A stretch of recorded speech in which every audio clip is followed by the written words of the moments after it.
You painting? We're just coming back. Repainting? It looks like yeah, your hand.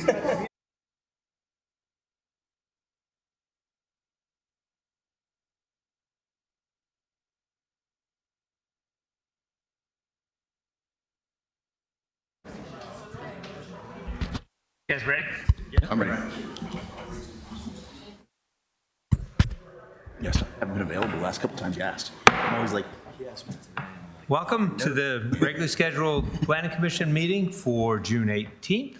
I call the meeting to order. Ms. Markey, can we have the roll call? Mr. Klein, Present? Mr. Waldman, present. Mr. Bellamy, Present. Ms. Butler, Present. Mr. Cummings, Present. and Mr. Spacanutis. Present. Great, thanks. We have a quorum, so we'll get started. The approval of the agenda next. Anybody have any changes or want to make a motion to approve the agenda as written? So moved. Second. All in favor? Aye. Aye. Great.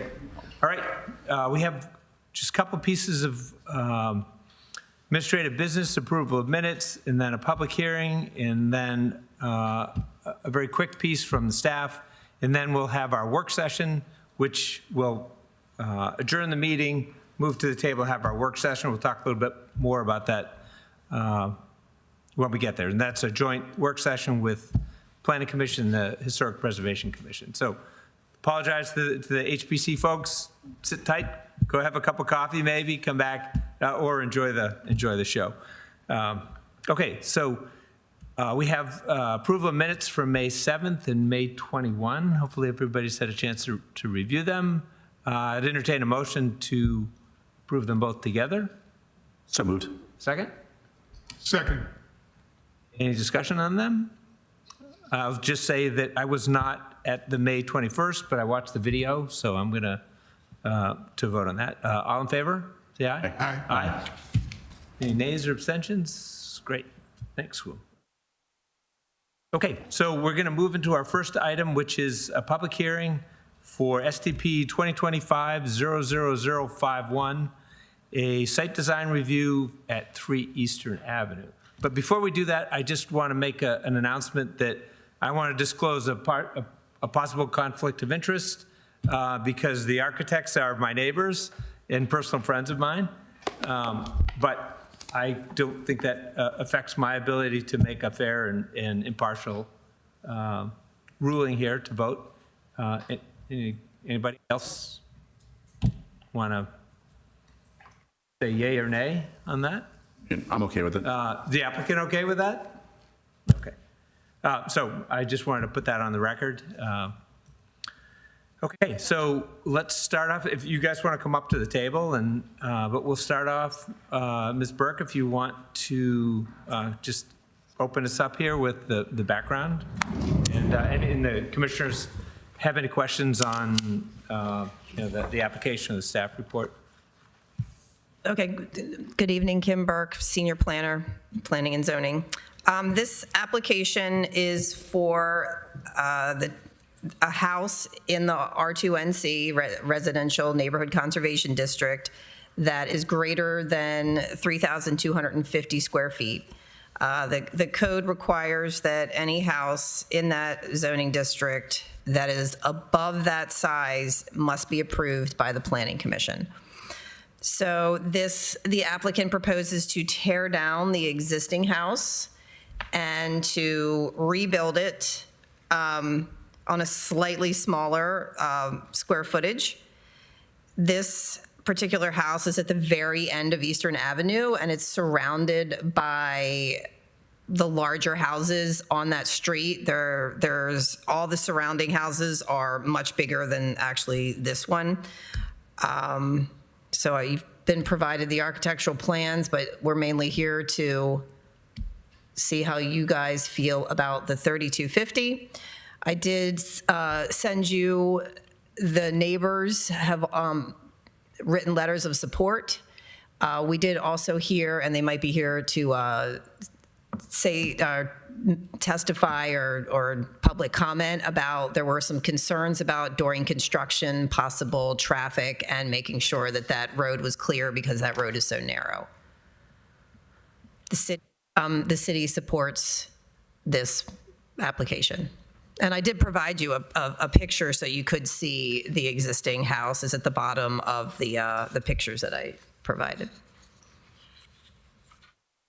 Commissioners have questions for Ms. Burke about the application or any of the requirements? Ms. Burke, I read that there are a number of houses as large or larger in the neighborhood, and that's because they were built before the rule regarding the size was instituted. Correct.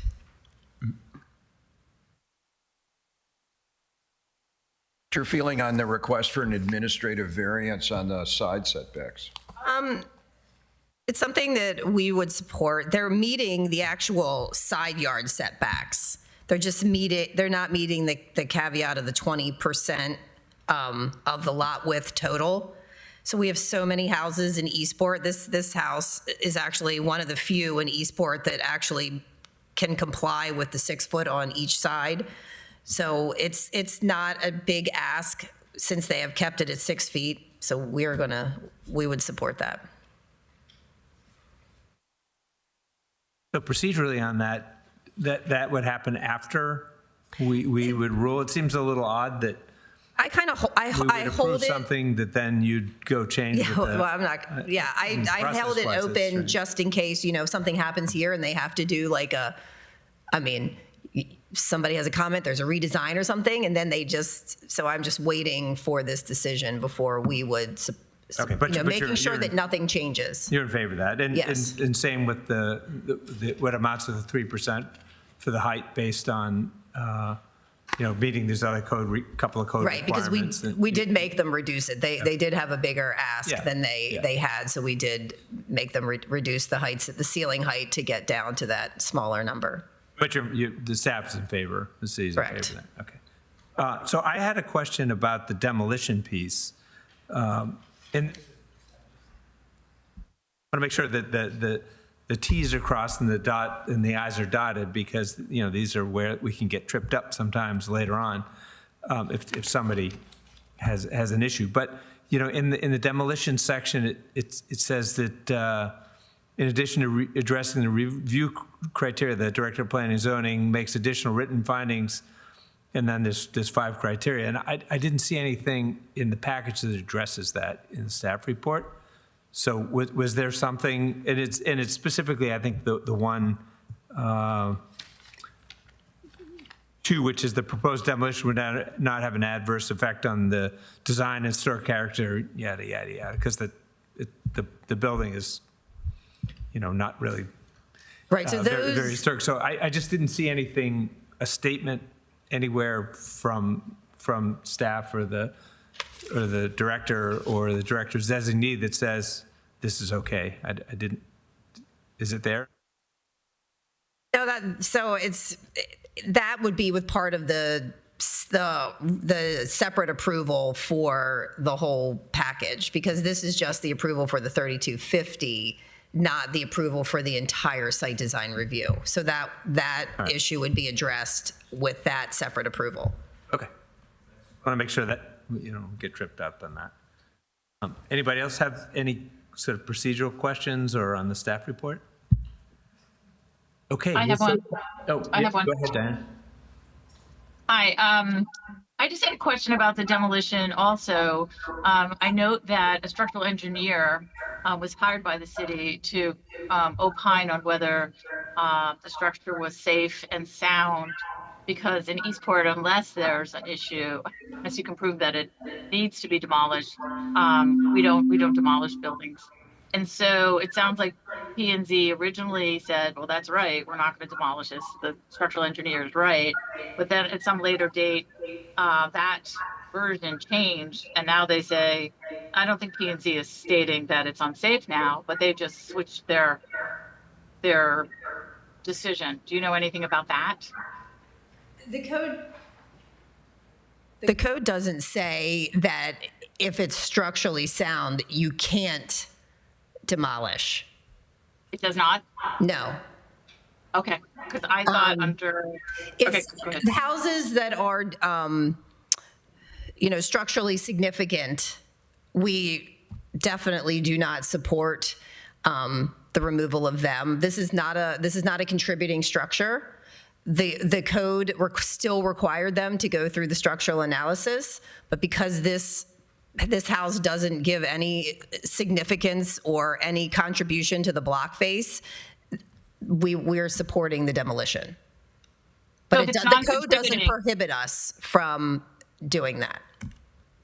So I'm just wondering, why is this in the code, and why would we spend money having an architectural firm do that when it's not really that important? Because it has been in the past. I know in the last couple of years, we've kind of been overlooking that.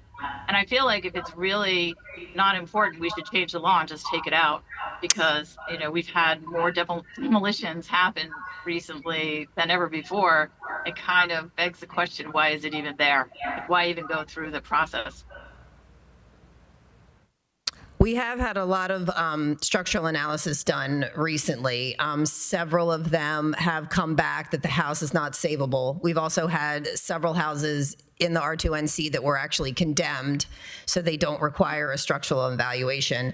And then we've had 2 recently where and these are all contributing structures, and the last 2 that we just had were proven structurally significant. They were contributing structures to the block face. They provided a positive impact. So they are the 2 in this case are reevaluating their plan to keep the existing portion of the structure and putting This like is a a rear really addition. cute house, and so I'm wondering why it's not contributing. What would make it contributing? It's really a cute house. I mean, not cute, it's big, so it's really nice house. What makes it non-contributing in your mind? It doesn't fit the brick house at the bottom of the picture. Yeah, the house that is currently existing at 3 Eastern Avenue is absolutely the most, it just fits in. It's adorable. It's just a really nice house. I know they're building some mansions around it, but that doesn't mean it's not contributing to the block face as it exists today. Diane, I don't know how to answer that because I don't feel like this house contributes at all to this. Maybe Okay. at this So point, it's purely subjective, but I have to point out that the rest of the code, section 2114-040, it talks about, that it must also be compatible with historic resources in the surrounding area. And I just want to point out that the R2NC is sort of our historic, it's our guidelines for what we want in Eastport, and those are to be not McMansions. We really want smaller, modest homes that keep the sort of the character of Eastport. And I do feel like planning and zoning is overlooking that, more and more.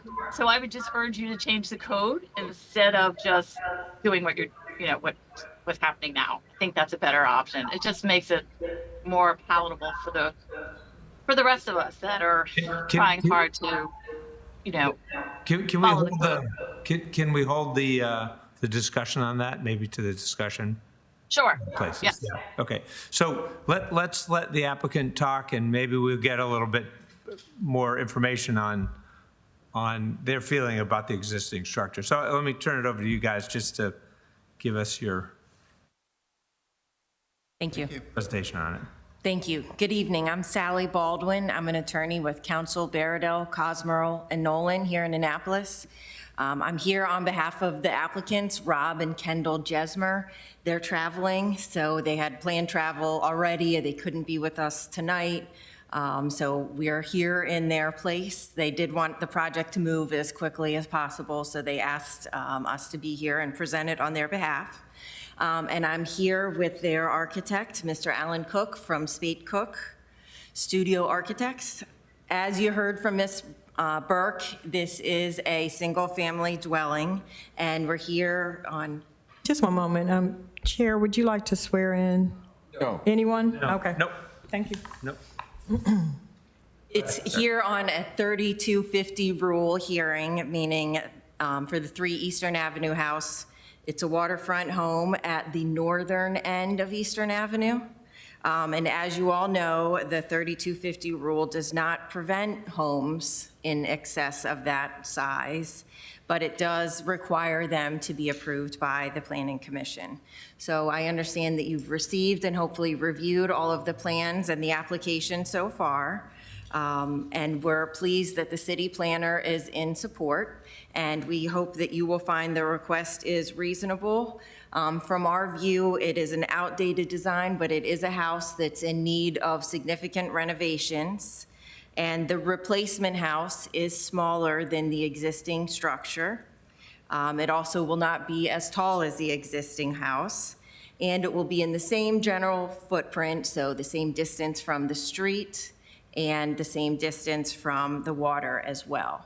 So the existing house is 3,305 square feet per the SDAT records, but under the recently changed city code analysis, it's 4,811 square feet.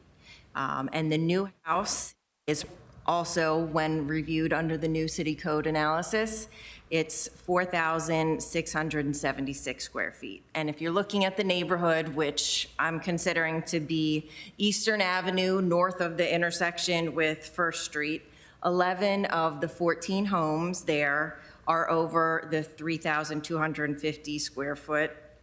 Those are calculated using the SDAT records. So in actuality, they're probably much larger than that. And so at this end of Eastern Avenue, the northern end of Eastern Avenue, a lot of the lots are larger, so they can support larger homes. And this particular lot is over 72 feet wide. And perhaps more importantly, this particular design, more importantly for this review, this particular design is more in harmony with the character of the neighborhood than the existing house. And the three closest neighbors all support this work, and we hope that you will too. And at this point, I have some questions for the architect, Mr. Cook. You explain just for the Planning Commission, your background. Sure. I'm senior architect at Spate Cook Studio Architects. We are a local Annapolis architecture firm. I hold a Bachelor's of Environmental Design from the University of Colorado and a Master's of Architecture from Syracuse University. I'm a registered architect in Maryland, and I've been practicing architecture in Annapolis since 1999. Thank you. Describe the project generally. Yes, our clients came to us and asked us for a raise and rebuild, tear down and build a new property, new house on this property. The existing house is fairly old. It has not been super well maintained, and so we made the decision that we wanted to just do a complete replacement, understanding the requirements for the R2NC. Our initial thought was keep it under the 3250, just make everything quite clean and so forth. And as the project developed, as they very often do, we found that that became a hard number to hit in terms of the square footage and the program that the clients were hoping to accomplish. But we were honestly thinking we were really close there. And then in October of last year, which was about 5 or 6 months into the development of the project, some provisions of the R2NC definition of gross area were changed. The most significant for our planning being previously the zoning code referred to the concept of habitable space, which exists in the building code, the International Residential Code. That provision has now been removed. I understand the reasons for that. There were, questionable usages of habitable or non-habitable space going on, and so the attempt to clean up the code and make a brighter line between what was counted as gross area and what was not counted went into effect. That had the effect of, in this design, causing quite a bit of space that had been previously considered uninhabitable underneath sloping roofs 7 feet or less in height is now counted under the new definition of gross area. And so when you look at our application and you see, over 4,000 square feet, that isn't because we said we don't care about the 3250. We were working under what had been the previous definition. And after the development had been gone on as long as it had, and we realized that the new code was was in effect, we decided to, instead of redesigning, come to the Planning Commission and to present our case for you for the house as designed. Although, as Ms. Burke did point out, we've been working with the Planning Department as we go through the site design plan review process, and one of the issues that they raised that we were willing to accommodate on was on the height limit. And so we did reduce from an initial 10-foot ceiling in the first floor to a 9-foot in order to come closer to meeting the average ridge height for the block. So my next question was going to be about height. Can you describe the height? Sure. So as you know, in R2NC, the height can be determined in many different ways depending on if it's in front of the existing ridge, in front of the average block face, et cetera. In this case, the average block ridge height becomes the determining factor for a new house in a tear down and rebuild. That average for the block face is 26.8 feet.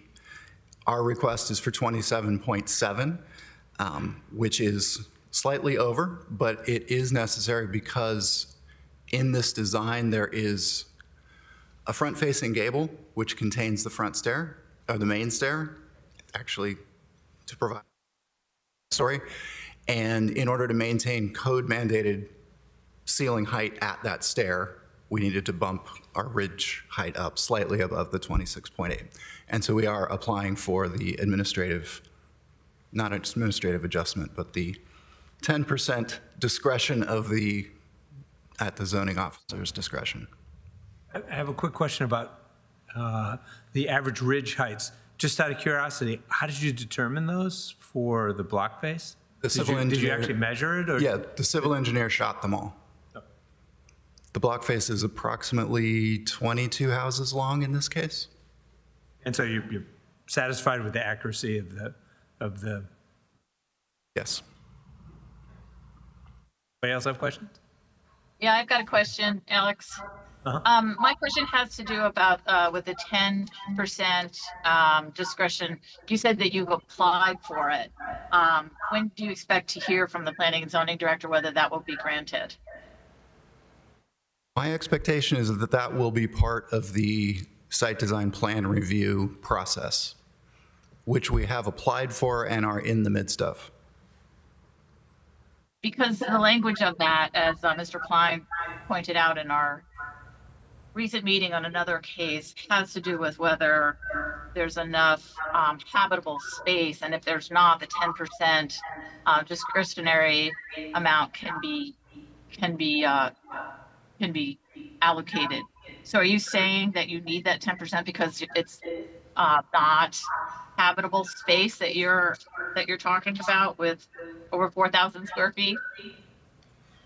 In order for the stair as designed to reach the second floor, the ridge height as proposed is necessary to provide the head height at that stair. Otherwise, it's not habitable. That's your position. We would not have a code compliant access to the second story of the house. Okay.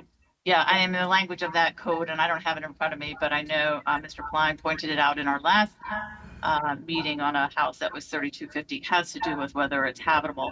The question arose whether it's the planning commission or the planning and zoning director that determines that 10% tolerance.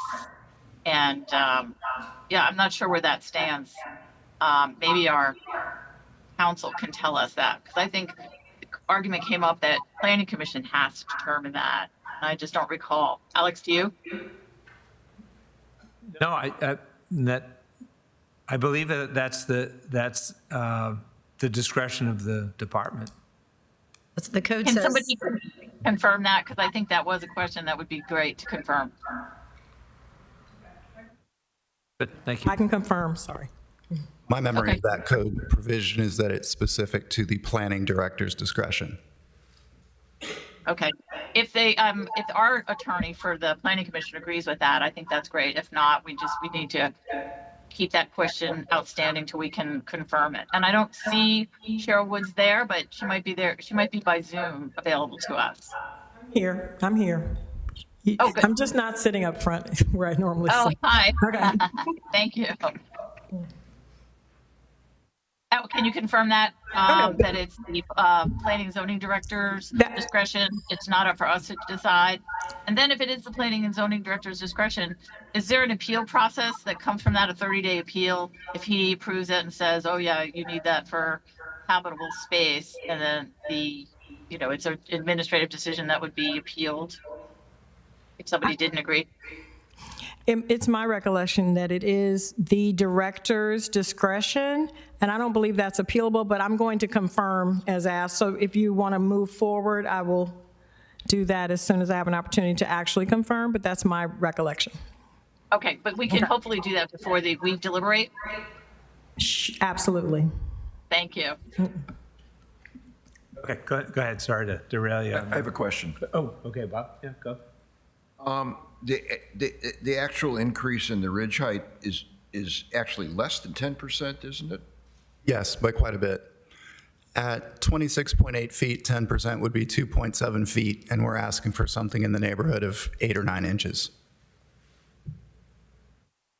Thank you. Height of the proposed house is lower than the height of the existing house? That's correct. And also, it will appear to be lower by a greater amount than it actually will, because the existing house has a front-facing gable that is the furthest projection towards the street. So the ridge height that you read is the ridge height that's right there in your face on the street. The proposed house does have a front-facing gable, but it's set back a little further, and it has a much lower eave line that runs across the street. So in my opinion, the presentation of the house towards the street will be of a smaller dwelling than the one that's there. Thank you. Will the width and the facade of the house be consistent with the homes in the area? It will. The proposed house is slightly narrower than the existing house. We touched briefly on the side setback request earlier, and I think it's worth noting that the existing structure that will be demolished does not comply with the 6-foot side setbacks on one side. On the north side of the house, it's about 3 feet away from the neighboring property line, and it's just over 6 feet on the south side. So we're actually improving the compliance of the side setbacks with this. But the proposed design is also similar in size to the house that's there and is still one of the smaller houses in this portion of Eastern Avenue. Does the design meet the requirements of the zoning district? In general, it does. We are requesting the height limit discretion, and we're requesting the side setback, combined side setback administrative adjustment. Other than that, it meets all of the requirements of the underlying zone. And is the design of the house compatible with the R2NC district? In my opinion, it does. There are certain aspects of compliance with the R2NC design guidelines that are inherently subjective, and that will be a subject of further discussion with the ECA and with the planning and zoning staff. However, I will argue that the house has compatible materials, compatible massing, bulk, roof forms. The window patterns have been adjusted to be, and in response to comments already, they tend to be of a proportion that's similar to the neighboring houses in a traditional kind of proportion. We have a front porch, which the existing house doesn't, but that's a very common Eastport feature. So I think we've certainly approached the design of the house with the intention of complying with the design guidelines and with making a structure that will be a good neighbor. Do you have an opinion as to whether or not this proposed design would preserve or enhance the vernacular streetscape? I would argue it enhances it, certainly preserves it. There are aspects to one of the commissioner's comments earlier of the existing house that I find to be very out of keeping with the structure. Certainly brick houses, exclusively brick houses, are rare in Eastport as a general rule. I find some of the massing of the existing structure to be a little bit awkward and unusual. It's elevated about half a story above street level, so it doesn't really relate to the road very well. There's a tiny garage door that's sort of the most prominent aspect of the house from the street. So I think what we've done is in many ways much more compatible and much more appropriate for the surroundings. And is this a contributing or a historic structure? It is not. Is this proposed design compatible with the existing and proposed development? It is. This is a pretty eclectic end of Eastern Ave. There are several larger houses. There are some unusual houses for sure, but I think Eastport can be a pretty eclectic neighborhood in many of its areas, and I think the proposed house will fit in very nicely with the neighboring structures. Can you tell us about the location of the house and how it compares to the? It's largely in the same footprint. When looking at the street setback, the front setback that's required, we really didn't move it much from the existing structure that's there. The defining front setback is actually defined by the corners of the adjacent houses, which puts it about 9 feet off of the street. It is pretty close, but again, that's common with the pattern of development of Eastport or of this part of Eastern Avenue, and it's almost exactly the same as the existing condition. We are, however, removing the set of stairs that lead up that half story to the front door of the original house, which extend over the property line and into the Eastern Avenue right-of-way. Does this design minimize adverse impacts? I think it certainly does. And is there going to be any impact on the natural features on the site? No, the most significant natural features on the site are the waterfront portion of the site. There's a steeply sloping bank leading down to a very low-lying flat area. None of the development takes place in any of that part of the site. We're staying out of the slopes and the slope buffer, with the exception of we are replacing the waterway access stair that provides access to the pier. Will there be any impact? No, the critical area impact is minimal. This is an IDA zone, so we have a 50% lot coverage limit, which we will stay within, and we will be providing stormwater management as part of the redevelopment of the site. Okay, that's all the questions. Any questions from the commissioners? Oh, I'm good. Oh, you're good. Sorry. Okay.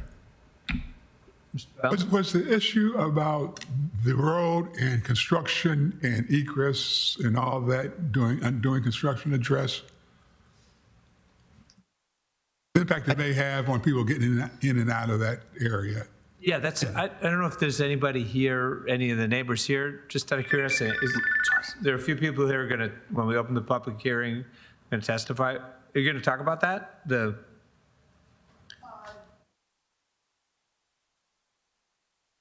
Yeah, okay, yeah. All right, well, I just was curious if somebody's going to talk about that. Okay, all right. I can address my opinion on that if that's useful. Sure. We are under contract with a contractor to build this project. They are also a contractor that has worked further up Eastern Avenue on a recent rebuild for another architect. I know that their standard procedure, which I have no reason to doubt they will follow in this project as well, is to notify all the neighbors, to provide contact information for the site superintendent during the project. So that part of the letter that was submitted, I am confident in saying that will certainly take place. So just out of curiosity, so you mentioned materials, just out of curiosity, what are the materials going to be, just briefly? For the exterior? We have a brick base. The mass of the house will be a wood or a wood composite siding material. And the roofing material is likely to be asphalt shingles. Possibility they might try to do a solar roof, but I think we're leaning away from that. Anybody else have questions? Well, I think if there's no other questions, then thank you for that presentation. So I would like to now open the public hearing. So if there's anybody here from the public that wants to come testify about this application, we didn't get a sign-up sheet, but come on up and give us your name and address, and assuming, yeah, right, and I think if you just, is it correct, you just talk, it'll go? Hello? Yeah, there you Okay. go. Please just give us your Sure. name and address. My name is Ann Gamunder. I live at 12 Horn Point Court, which is in the townhome community directly across the street from 3 Eastern Avenue. So a couple of comments. I assumed a notification was sent to the neighbors regarding this hearing. I didn't receive it. I didn't receive the one regarding the setbacks, because I think there was 2 different hearings for that.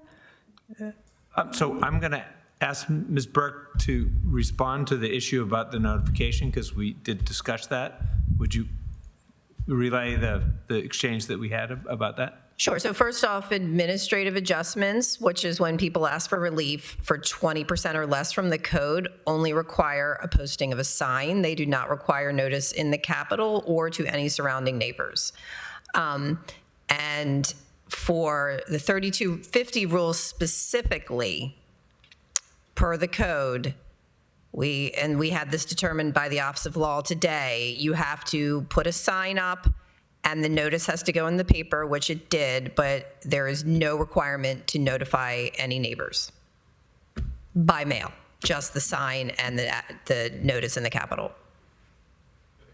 Okay. Are there other permitting applications that we would be then aware of, or do we just look for a sign from now on?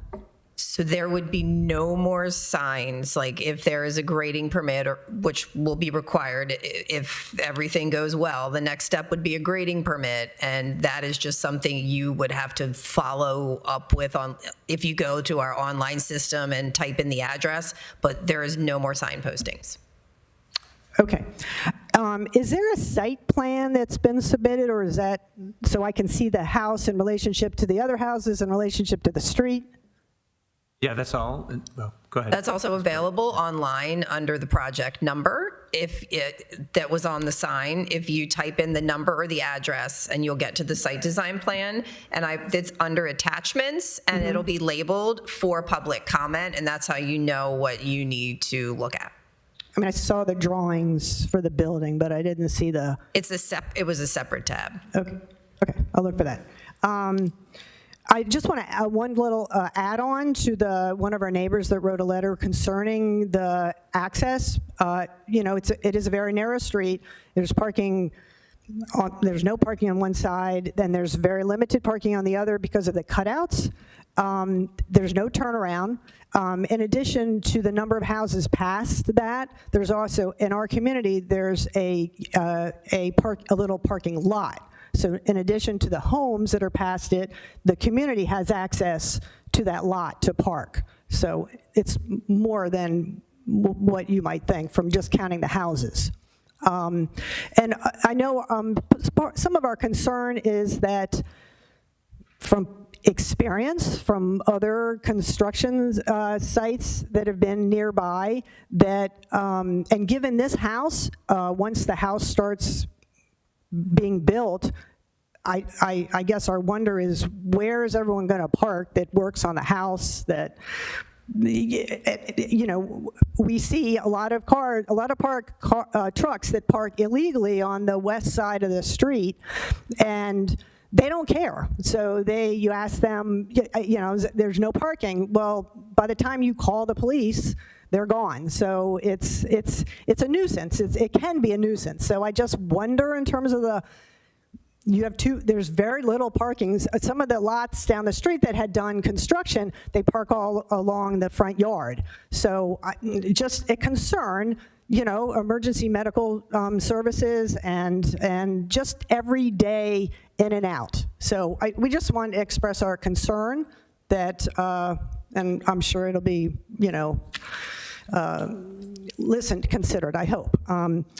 Secondly, in terms of the natural resources, the trees that are on the lot, what happens to them? Anyway, I have a question. Are they removed, or? Yeah, we'll ask after you finish. We'll ask the applicant to respond to that. Okay, and I guess that's it. So thank you very much for hearing my questions. Thank you for your comments. Okay, thank you. Appreciate it. Yep. Do you want to respond to that about the requirements for any trees And Sure. It's technically under the purview of the civil engineer who isn't here with us this evening, but I can say that there's only one good-sized tree that is being proposed to come down as a part of this project. There's a number of, small shrubs in the front that will probably be removed, but only one significant and tree. you have to mitigate that. Yeah. How?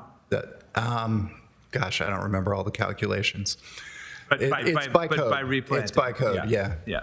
So it's part of, as part of the grading permit, they have to submit a buffer management plan application, and that breaks down mitigation based on the size of the tree, and then also you have to mitigate for any disturbance within the 100-foot buffer.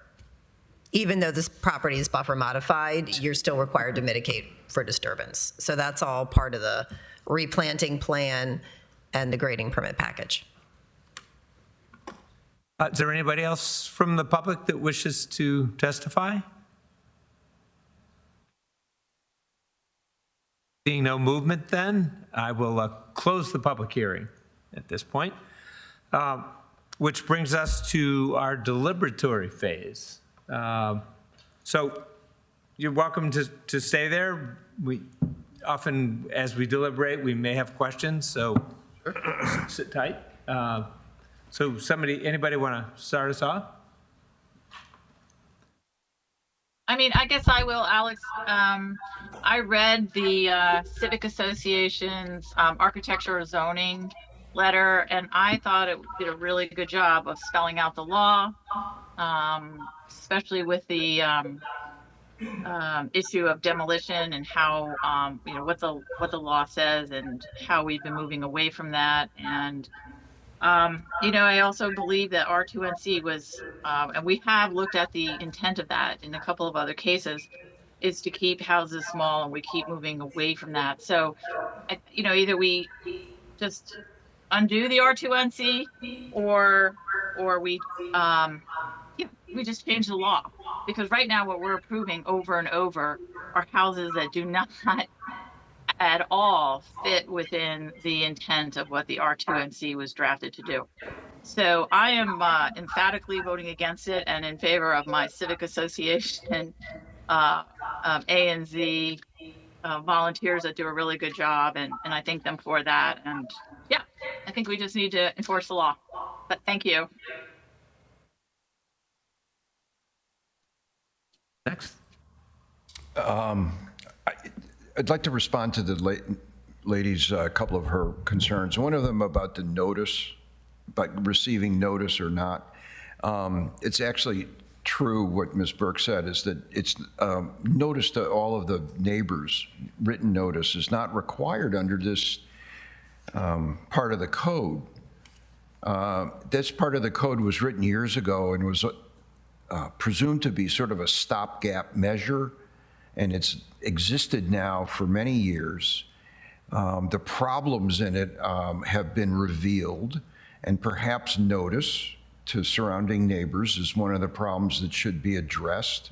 You're talking about the R2NC. I'm talking about the R2NC, should be addressed. So I'm glad that you brought it up, because I think it's only fair for everybody to know what's going on. And I would suggest that any applicant in the future, in their notice, provide instructions as to how to find this project on the city website and negotiate it. So thank you for bringing it up. The tree issue is also dealt with by code. The size of the tree, the amount of mitigation that needs to be performed. The sad part of it is that if the tree is old, it's a nice tree. If it's not old, something else will be planted in its place. But if it is old and other things are planted in their place, unfortunately, you have to wait for 15 or 20 years before it shows its true nature, okay? All right. Now, when I first looked at this application and I saw the square footage, I went, oh golly, gee whiz. I mean, that's a pretty big house. I must admit that as I dove deeper into the letters and the engineering and architectural drawings and the sort of the responses that went back and forth, that I really began to change my mind. I would like to highlight some of the things that Mr. Cook said, which are involved in the submissions. The house is actually smaller, albeit as big as it is. It is at this end of Eastern Avenue where these enormous houses are. If this application came in further up Eastern Avenue, it would be denied under my vote. But it is at the end of Eastern Avenue where expensive, luxurious homes are. And so this one actually fits in. As to the question, and it's smaller actually, and it's a little bit lower, and it does a better job actually of fitting onto this site than the previous or existing structure does, in my opinion. The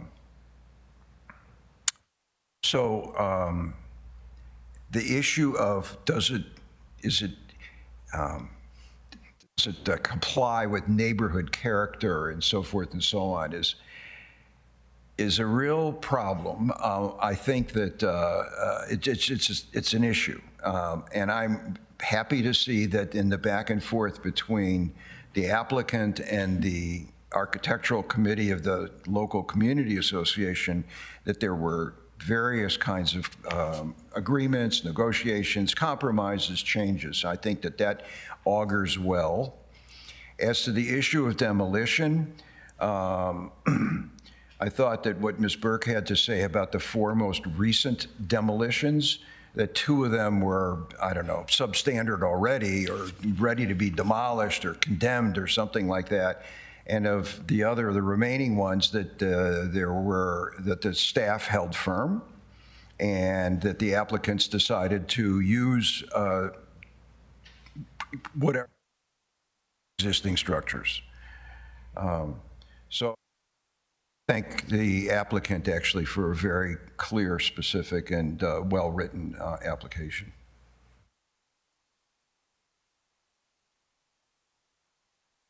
I'll follow Mr. Waldman in just saying that everything I've looked at, if we look at the spirit and intent of the R2NC being conservation of specific to what is around and surrounding any particular structure, I think the new structure does more of that than the old structure does.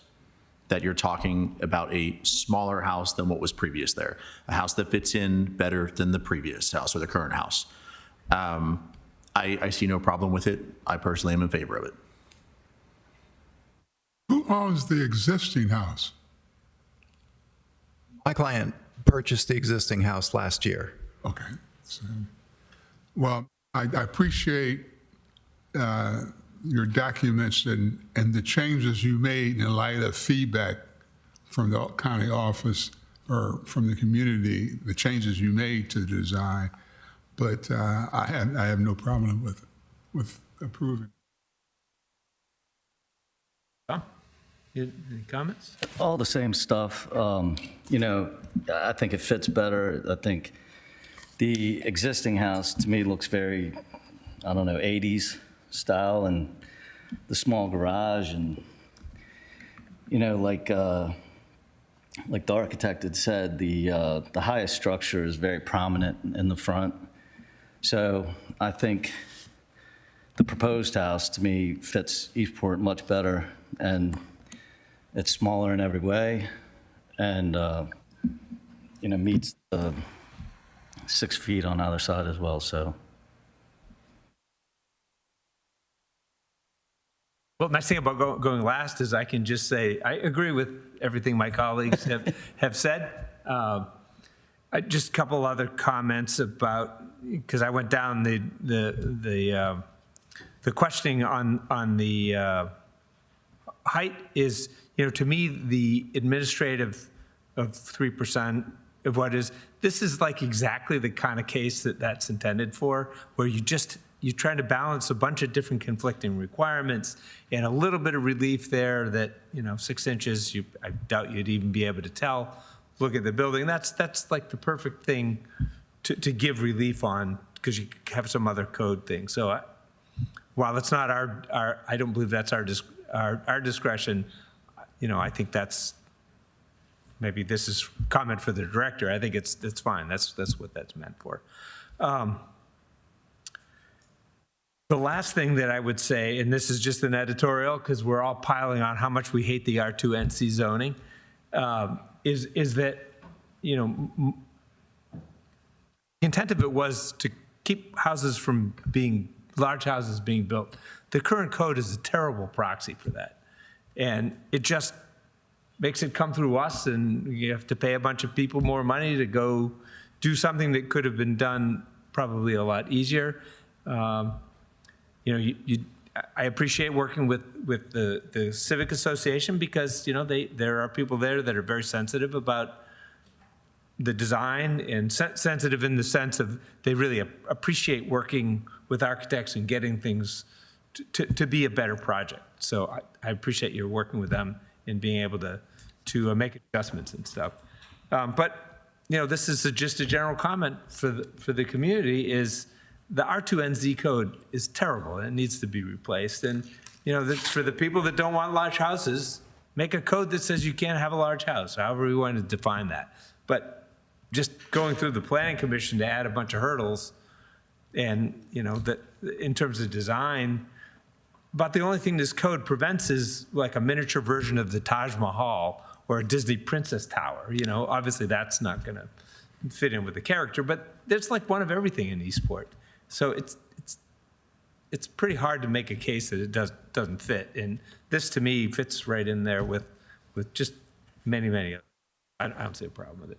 Okay, so that's my editorial rant, but I support this 100%. So I would, oh, yes. Let me just say on the record, just to respond to the commissioner, I have confirmed that the director can make a 10% adjustment with regards to height, and I don't see anything that, at least for the planning commission, that would cause or be eligible for an appeal from that. But, and certainly that's not part of what this appeal is for. I don't know if that completely answers your question, but if you want to ask a follow-up question, I'm happy to answer. No, that's very helpful. Thanks. I couldn't remember from looking at that footnote 9 under the bulk and use table, whether it was the director's call or whether it was our call. And I know it came up in the last meeting. And after the fact, actually after the design came to us, the planning and zoning director approved it. So it can be even an after the fact call, which again makes no sense. But as Alex said, we can fix this. We just as a community have not. So it's just an extra cost to the applicant. It's unfair. I don't really like the way this is working. And I would call upon the planning and zoning department or maybe one of our older people to just go ahead and make the change. It's just crazy, this process. So thank you. So before I call for a vote, just, and we could do this in discussion as we vote, but it might be easier just to bring it up here, is that whether we want to entertain any conditions about how the construction crew can behave. Do we want to go down that path, or? Because it is, you know, it is a sort of a tight area. That's like their business, that's the planning and zoning department's business. That's how I view that. Sometimes putting conditions makes it so they're listening and have to do it. I'm not necessarily advocating for that. I think if everybody plays nicely, that all sort of gets handled well.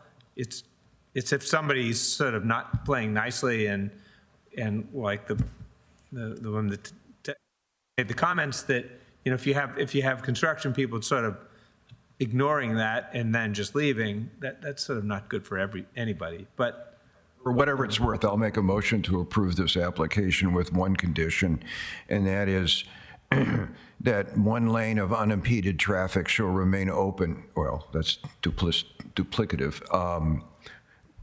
One lane of traffic, unimpeded traffic, shall be maintained during the entire construction process. Got it? Does that make sense? Anything like that give you heartburn, Kim, the staff? I don't know. I don't know Who how we can enforces it? enforce, so that would be parking enforcement. That wouldn't be planning and zoning. That's okay. It's a condition. It applies, it can be a applies to the city. Just pass along a note to them. If I may, I believe there is code in place governing hours of construction, access to sites, parking for construction vehicles that That's already true. is in place. Yeah. And I don't know that anything that can be done in this forum can Don't either worry about it. supersede or supplement those pieces of code that already exist. It's just, it's a warning flag, that's all. Okay. My motion stands. Okay, do we have a second? Second. Any discussion? I just what he said, I think that if anything, we say they have to abide by the code. Which is, they have to abide by it anyway. So yeah, they have to abide by it anyway. This is just, it's just I mean, I will- an emphasis. Sure, I It's will not gonna agree that change they it. have to abide by the code. Yeah. That is what I'm agreeing to. All right. What? So I think our language is a little different. My language is that they have to abide by the code. I'm just making it specific so that it's, you got a lane of traffic, emergency vehicles, people can get in and out. And if they have to park on the front lawn, if the carpenters and concrete guys have to park on the lawn, then they have to park on the lawn. They have to do something. Or they have to park elsewhere and walk in. But it's not fair to neighbors to have to put up with all of this. 100%. I So think this is just a way of saying, doing it. what I would say. Such a lawyer. No, it's just like it's yes, they have to abide by the code. So we're going to stress or emphasize that they have to abide by the code. Anything that we add to that, we would then should caveat that unless it conflicts with the code. Yeah, I'm worried we're going to say something. Right, so like that if we then say something and it conflicts with the conflicts, code, we have to then say unless it Condition conflicts is with the code. withdrawn. All right, great discussion. Condition is withdrawn. So the motion on the motion on the floor is that we approve the application as we've received it. So moved. Okay. Yeah, with the conditions in the staff report. Okay, so all in favor, say aye. Aye. Aye. Any nays? Nay. And the motion passes 5-1. So congratulations. Thank you. All right, well, I think that takes care of that bit of business. Thank you, Ms. Wood. And so next on the agenda is Casey Ortiz, and she's going to give us the Maryland, let's see, get this right. Hey guys, I know we got a lot to do tonight. I'm gonna try and keep it brief. You all should have received last week the Maryland Department of Planning annual report from me. Along with that, hopefully it was in your folder, the sustainable growth planning principles. That is a part of the annual report, just some standards that they want you all looking at when it comes to updated comp plans and comp plan updates in general. So just to keep it brief, we did the short form this year because the planning department issued 40 residential permits, which is under the 50 requirement that MDP sets out. Big thing this year that I'm really thankful for all of you to help with is that making sure that everybody got their planning commission training done, and that basically the plan set out a lot of big legislation that occurred last year, some of them being the 014, which is implementation of Annapolis Ahead 2040, the short-term rental block phase 017, Tyler Avenue 029 Tyler Ave complete community overlay district, and 030 business revitalization district regulation change. You guys have any questions about the report or anything, or? A chance to look at that, and any questions for Mr. Ortiz? So I entertain a motion to approve the report and submit it to Maryland Department of Planning. So moved. Second? I second. Discussion? Thank you, Mr. Ortiz. Thank you. Try to make it easy. Very quick, yeah. And I'm sure the rest of the HPC appreciates the quick presentation. So all in favor? Aye. Aye. Any nays or abstentions? All right, good, thank you. So we'll talk next week about the letter to go to NDP. Cool. All right, well, that takes us to the end of the agenda, and I would entertain a motion to adjourn. So moved. Second? All in favor? Aye. Aye. Okay, we're adjourned. So for people here for the work session, I think we've had joint work sessions in the past, but for anybody who's listening at home or watching this later, this is a discussion, a frank discussion that we're going to have between the Planning Commission, Historic Preservation Commission, staff, about City Dock Heights, and it's all off the record. So anything that's said should not be construed as how we might vote on anything that may come in front of us in the future. It's just a frank discussion to talk about the issues. And in these work sessions, we don't allow any public participation. But if anybody in listening in the audience has a question, if you put it on a piece of paper and bring it either to me or Mr. Waldman, my vice chair, Or Jakubiec. or Mr. Jakubiec, we'll bring it up and ask that question. So let's all just go. Well, let's see. How many people from HPC are here? We're 4.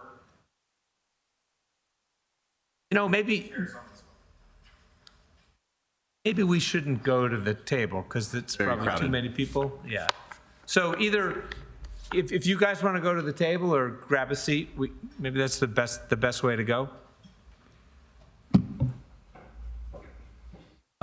Chris, are you going to sort of start to moderate this and set it up for us? Sure, I can set it up for you.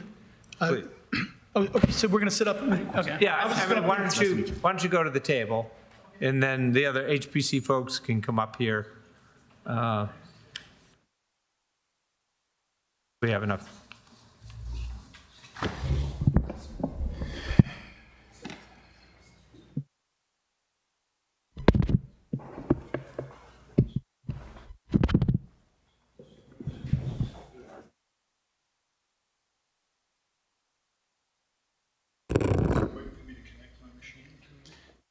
Yes, there is. Right into that cable right there. Instantly connect me to.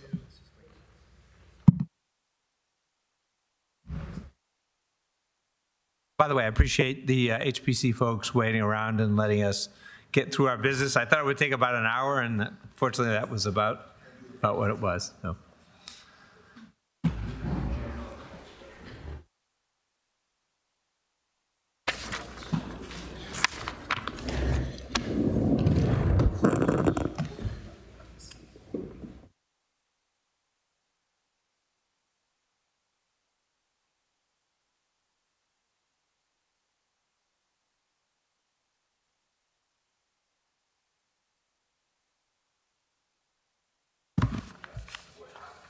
Alex, how are we going to do this?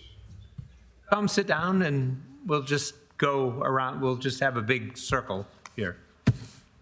He's gonna present. Are you on the HPC? No.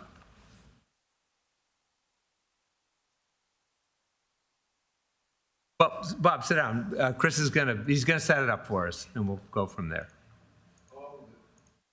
Yes, in the city. 6 Dock Street? We'll find out. So let me turn it over to you. Wait. Why do they, if the public doesn't have a chance to talk, why do they? I'm going to throw that back to Mr. Jakubiec. This is a work session, like many work sessions that the Planning Commission hosts. It happens to be a joint work session in that members of the Historic Preservation Commission have joined the Planning Commission to hear discussions about this topic that will be presented this evening. Not answering my question. What's your question? Members of the public are unable to speak. These are members of the public. Why are they presenting if members of the public cannot speak? They've been invited to a work session, no different than any work session that the Planning Commission hosts. Work sessions are for the opportunity for the Planning Commission and in this case, the HPC, to delve deeper into a topic and have a discussion about proposals. So we're also in a position to anybody else in the audience who wishes to invite them to speak as well? Chair runs the meeting. Work sessions typically are held to provide direct collaboration, discussion among members. Typically, the Planning Commission members sit around the table. I suppose that doesn't work tonight because we have a larger body of people. It's one of those meetings where you roll up the sleeves and talk about topics and issues of concern, and the applicant, in coordination with the chair of both commissions, have requested a work session. Is there an applicant? There's not a development proposal. Mentioned an applicant. Yeah, poor choice of words. What is it? What's the proper choice?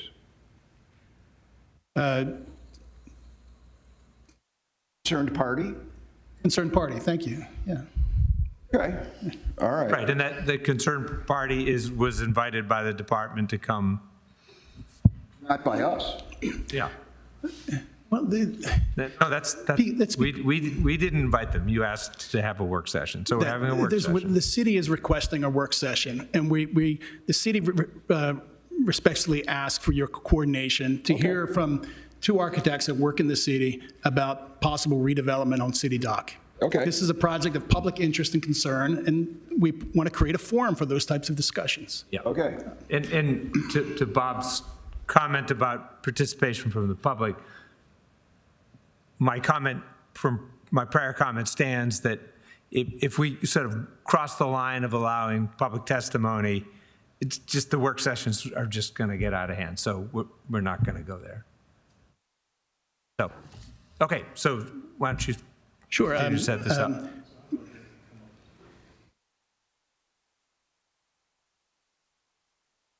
Eric, do you happen to know how the system works here? He's having trouble connecting. Nikki? Looks like they're in. You guys are good on your end. I think they're controlling the screen. I thought there was something they had to do. Oh, there it is. All right. All right. Julian's the magician. Mr. Chairman, so to set things up, it has long been discussed about coordinating private and public development on City Dock. The idea of a hotel has long been a discussion that has circulated through the city for years, as well as other development scenarios on City Dock, on Dock Street. The principal development that is ongoing now is the City Dock Park, major restoration and sea level rise protection project, but also a recreational amenity.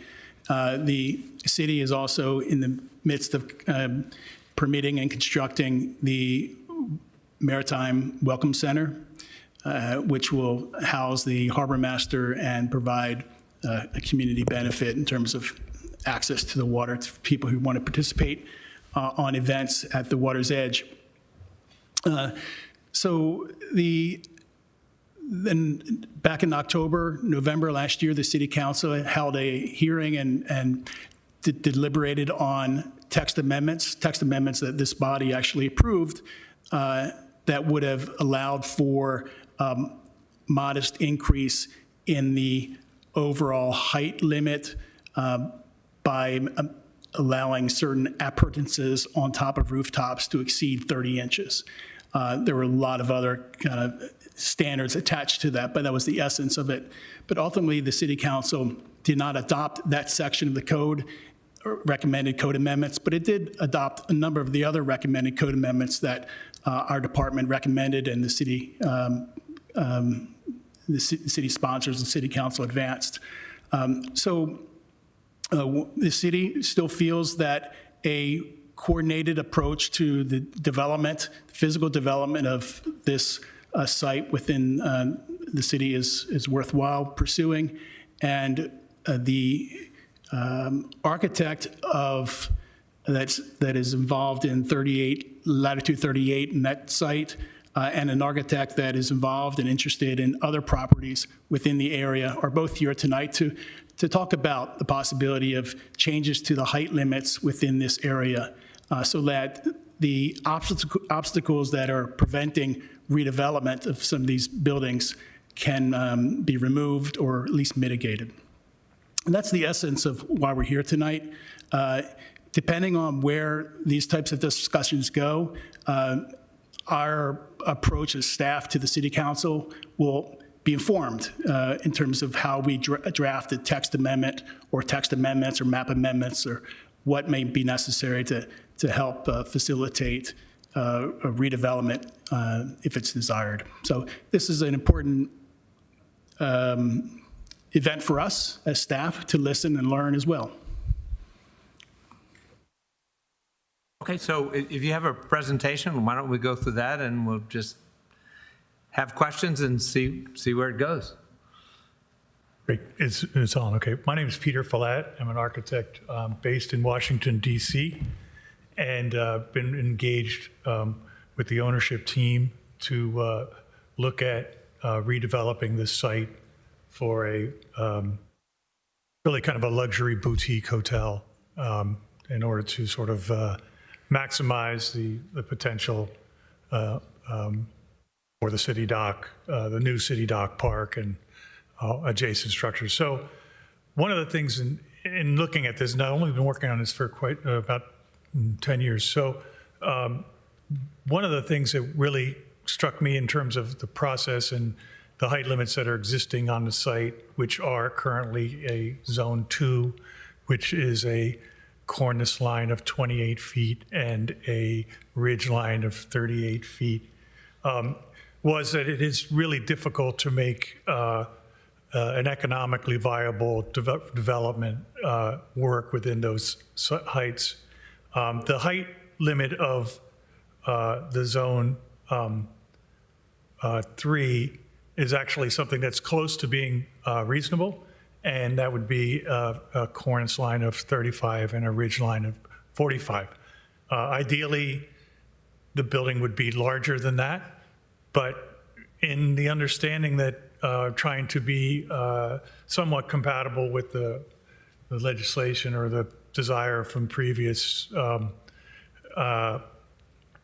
research or regulations, we would like to not go anything beyond that, just stay within that zone 3. So, but one thing I did do is I'm a longtime neighbor resident of Annapolis, and we started off by just sort of looking at what are the adjacent, what really are the heights of the buildings in Annapolis. We look at them, they're comfortable, they're beautiful, proportions are really well. So we went and bought a 30-foot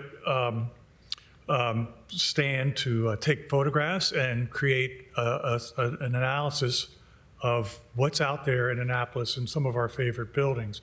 So this is it's a little bit exhaustive, but in these series of images, you'll see some of our favorite buildings, your favorite buildings, and on the right side are the limits for zone 2, and on the left side are the limits for zone 3. So just the old post office is, of course, the cornice line is 39 feet. The top is the rooftop appurtenance is 74 feet.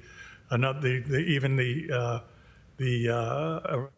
county courthouse at Church Circle, the cornice line is 31 feet, which is above the 28 feet, and a rooftop appurtenance. So this is a really kind of great survey of beautiful old buildings, of our beautiful old buildings, where consistently you'll see that the historic fabric of the city is above the zone 2, well above the zone 2, and in many cases above the Zone 3, Maryland Inn.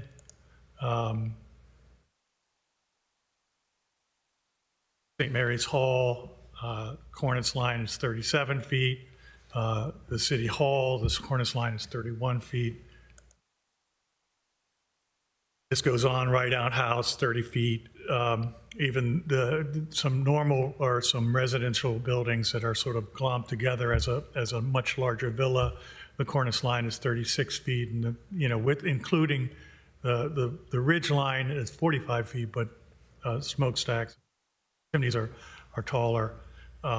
Take a House is at 30 feet. Some normal townhouses the cornice lines are at 41 feet, 47 feet. So this is just a survey of really kind of what's out there. It's a beautiful collection of drawings that are created from photographs. And this is actually, this building here, this group of townhouses is sort of ideal. This is a 35-foot tall cornice. And I want to focus on this because this is a 3-story building, which is what we are proposing at the hotel. We're proposing a 3-story building with a 1-story rooftop that stays within the 35 and 45 feet. And that is not unusual. This is really just a standard, almost beautiful set of townhouses in the city. Hammond Harwood House is a 30-foot cornice with a 46 or 47-foot ridge. Chase House, much larger building. And this is just to sort of review with you all the historic precedent and what it is the Annapolis that we love and how tall these buildings are, and just to sort of learn from that, because we really don't think that our proposal is unreasonable. We think that the Zone 3, it works for us, and so that's what we're requesting. We do think that the 28 feet and the 38 feet does make an extremely compressed, almost a motel type of project. These are just some more Robert Johnson House, and this keeps going. Then we go, even, when we go to St. Mary's College, some of the most interesting architecture. It's just a more eclectic and beautiful collection of buildings. We're very glad, very proud, very hopeful that we'll be able to contribute something to the built environment here. This cornice is 32 feet, and the ridge or top is 44 feet for the Greenfield Library. Humphreys Hall is a peculiar building with about a 36-foot cornice. And Dow Hall, the main building on campus, it's got an elevated floor plate, but it's a 43-foot ridgeline and a 43-foot cornice and a 51-foot ridgeline. Pinckney Hall, my personal favorite, 45 and 56.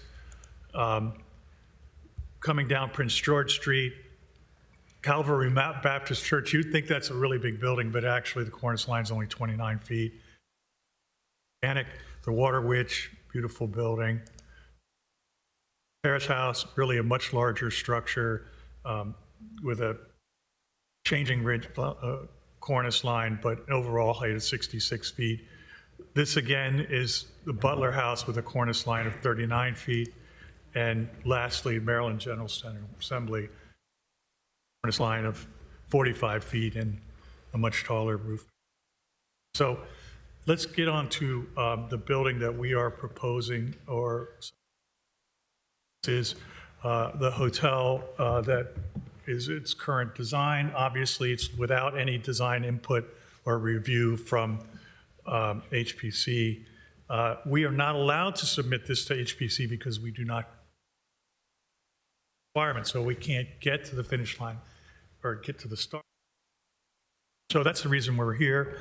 This building shows a 35-foot ridge line at this location here, and a rooftop ridge line of, cornice line of 35 feet and a ridge line of 45 feet.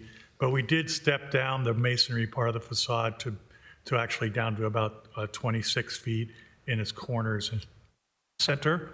There's a few images. So in terms of the plan of the building, It occupies the entire Latitude 38 building. This plan also shows how the proposed Welcome Center is located on its site. And it basically occupies 100% of the site and does have rooftop terraces.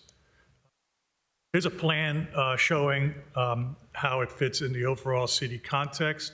And this is the sort of view 2013 master plan that acknowledges that our building doesn't really affect that view corridor at all. The black buildings are the new proposed city dock structures. So just really briefly, I want to walk you through the plans of the building and some rendering. So this is how the building feels in context. It does mostly block the view of the field house, but it does not block the view of the spot.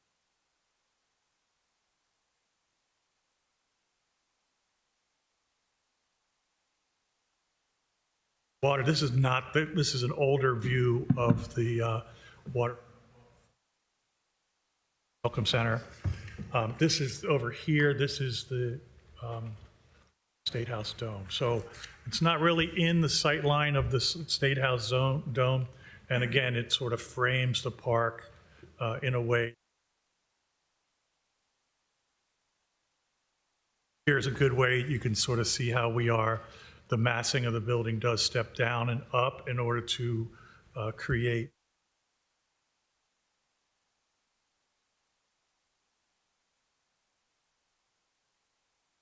standing on the new promenade looking back. Very quickly, the plans, the way the building works is it's built into the hill, more or less, of the city dock sort of plinth, so that on this side of the building, it's windowless and into the earth.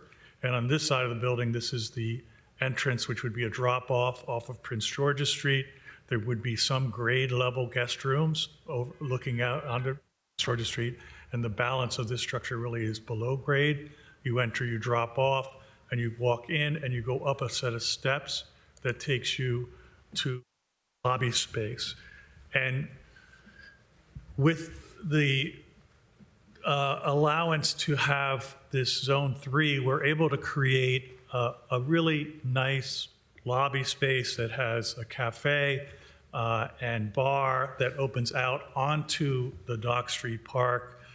We'll have outdoor seating and really enliven the park the way one would hope it would be. It should be initially envisioned.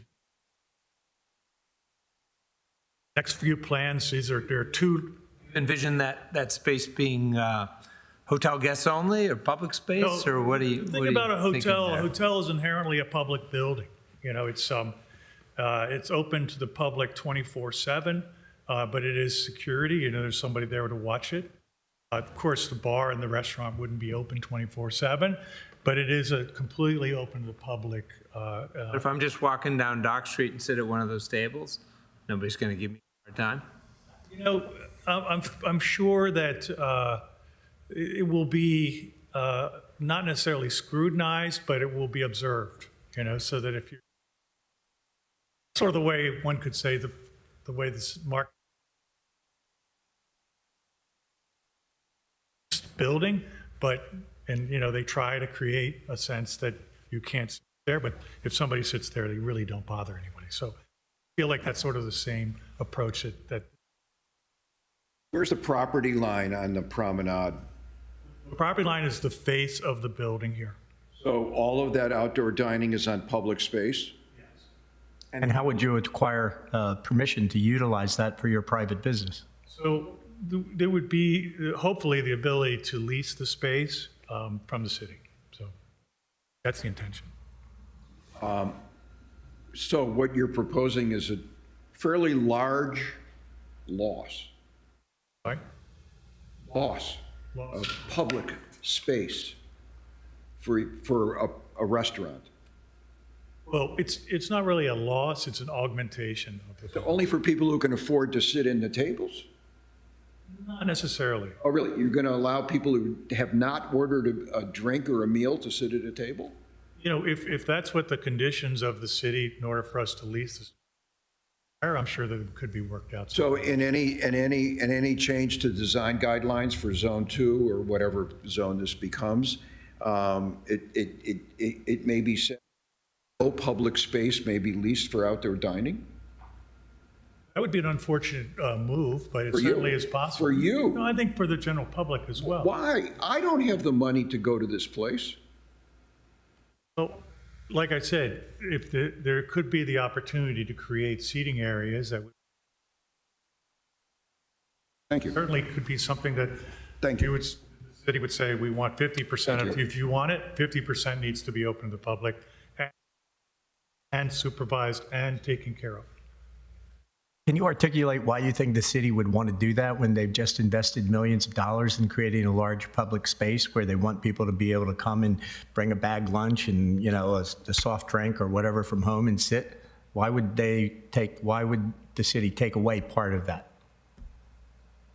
I don't believe that there's any plan for this space right now in the city dock. No, I didn't ask whether there was a plan for it. I would like you to tell me why you think the city would want to give up that space. Because it activates the space. It That creates space is already activated. We've spent a lot of time creating a space that will be active and be inviting to all people, not just people, as Mr. Waldman says, that can afford to go to a fine dining establishment. You do intend a fine dining establishment and necessarily upscale fine hotel. dining. It could be a cafe type space. It could be a coffee shop. It could be a variety of uses in that space. Okay. I still didn't hear an answer to my question, but I understand. Go ahead. I'm not sure what your question was. The idea Okay. here is that this lobby helps and cafe helps activate the park space. Okay, That's the idea. and I'm saying that from where I'm sitting in my experience in going through the process of creating the new city dock, the idea was to make it as accessible to as many visitors and especially citizens of Annapolis. Now you're proposing something that would limit the access to this public area. As I said, we would like harmony with the vision of the city. Public access, full access to the terrace. Okay. Taking that as just what you said and nothing more, have you discussed this with the mayor or any members of council? None of us on these two commissions have the authority to make that commitment or to ratify that plan. We've spoken to the planning director. We've spoken. Okay, Can I that's have good to a know. point of order real quick? They support the idea. They're very excited about it. They like the idea that this building will activate the space. Chairman, can I, point of order real quick? Sure. So this is an open session for discussion. I would just like to make sure that we ask in a way that's not aggressive, and we take into consideration that this is a working session. Nothing here is finalized. It's all, like, we're here to listen, we're here to hear, we can provide feedback, but the intent is not to argue over any one point, but to hear and provide feedback. Mr. Chair, is that the way that you see it?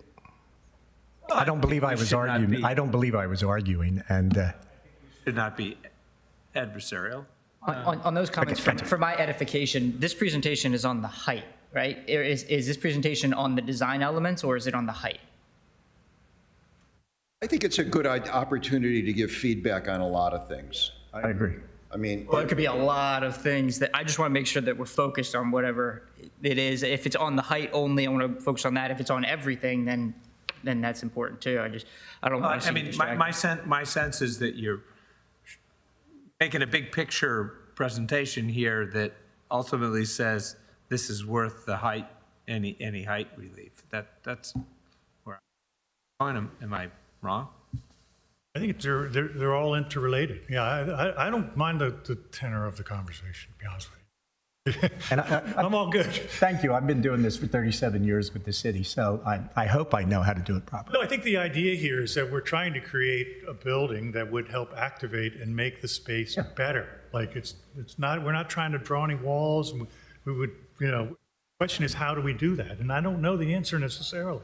So I'll just make a comment here. You know what Mr. Jakubiec mentioned about public and private development here, and obviously the public is doing a lot of development, like to the tune of $100 million. And what I'm wondering, the hallmark of a really good public-private partnership is when both the upside and the downside are shared. Part of the issue that I see here is I don't see that balance working very well. Well, we can work on that.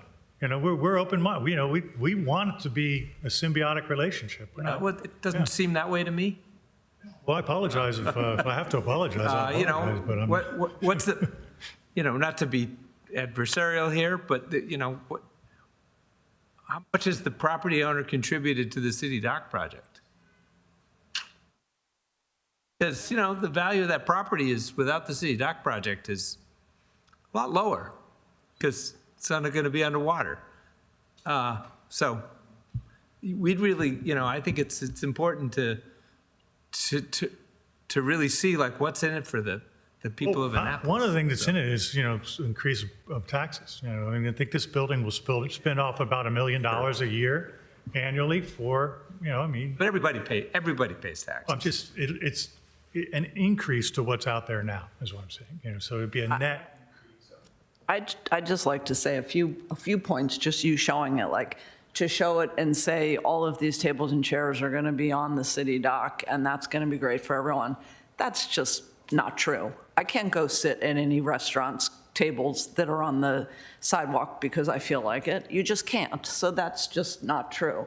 And then to show the massing of this building when we have spent years debating the size of the Maritime Welcome Center and the town is in such uproar over how tall that building is. And then you show this building, this looks like the biggest thing in the entire downtown. And it's not a downtown building, it's a hotel. So I just don't understand why after the Maritime Welcome Center and the City Dock plan took, 10 years, hundreds of meetings and all that. And I remember how difficult it was to have that height approved. And in your picture, it just looks like the Maritime Welcome Center now looks like a Tasty Freeze next to it. I don't really think that the issue of the Maritime Welcome Center. But show your picture next to the Maritime Welcome Center. You no longer even see the Maritime Welcome Center. So I'm just shocked that you're proposing that when in comparison, it just looks enormous. And I do understand you're saying it's stepped back a little bit, but if you would flip back to that picture where you're showing it in relation to the rest of the buildings, you just can't say it's not enormous looking. It dominates the whole downtown. For me, I look at this as a point from which to deviate. It's their vision in their ideal mind. And then once we hear it, we can go back and forth on what we think would be more appropriate. But it's the starting point from which to deviate. Okay, but look at that picture. No, I'm not disagreeing with you. I want to make sure that I'm not disagreeing with your questions. But I am interested in learning more and what their vision is. And then just as we did in the other work sessions, throwing our tomatoes, which I'm okay with, and in the other work sessions, we got them to change significantly, and it worked out really well for them as well. I know that I'm just interested in hearing more. I agree with you in what you said, but I want to hear more. Well, and to that point, and Commissioner here, with Mr. Jakubiec kind of presenting the idea that I'm coming to this with is the city is considering changing the legislation to allow for a new height as a by right approval for by right uses.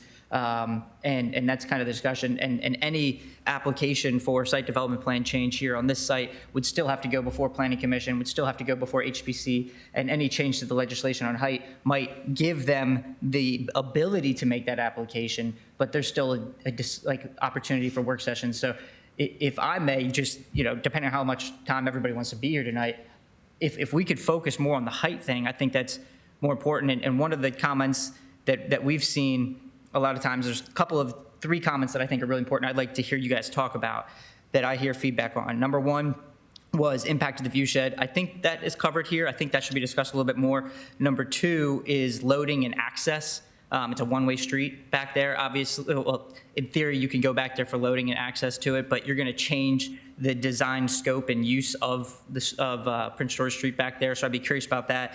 And then number 3 is, you know, is this a zoning change that would apply just to this property or would it apply to others? Because I think that's an important distinction. Like, is this something that we're talking about for all of the MX zone, you know, downtown Annapolis, or is it what we're just talking about for this property in particular? And I think that's an important point to discuss overall.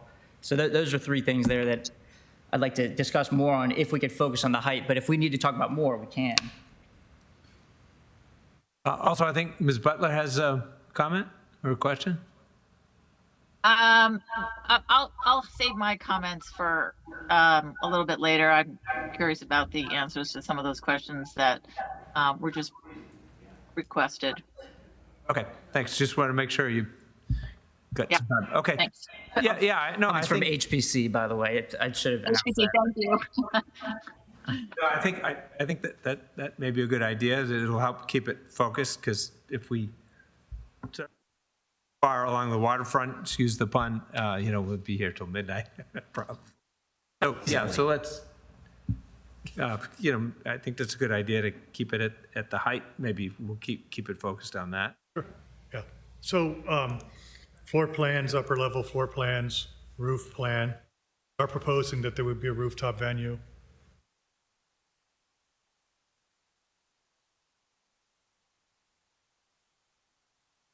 But let's talk a little bit about the height, because that's really kind of what you're getting to. And what we really are trying to get to is a first-class hotel site. And we know this is a site for the city, for the state, and this is an opportunity to help reinforce tourism in the community. And what this height gives us, the 45-foot height, what it does is it gives us the ability to have reasonable floor to ceiling heights in the guest rooms, to stay within the 28 foot and 38 feet, the 28 feet divided by stories, minus the thickness of the floor ends up with an 8-foot ceiling in the guest rooms and an 8-foot ceiling on the ground level, right? So what the 35 feet gives us about a 9-foot ceiling in the guest rooms, and it gives us a 12-foot ground level. And what's important is that for ground level spaces to actually have reasonable heights. Typical in retail spaces and in restaurants to go even much higher than that, to go to 16 feet and to 20 feet. Those are the kind of spaces that people enjoy and really like. 12 feet is a minimum for a national brand. This will be a nationally branded boutique hotel. And our 12-foot height gives us the ability to create sort of a lobby that in a public space, amenity space for the building that really creates a sense of place and reinforces that the park and its environs. Mr. Jakubiec, what other properties would be impacted by the height change? Well, it depends on where the boundaries of the What's being proposed? It could be proposed from the water's edge into Craig Street along Dock Street. It could be that same distance, but also on the opposite side of Eagle Alley. All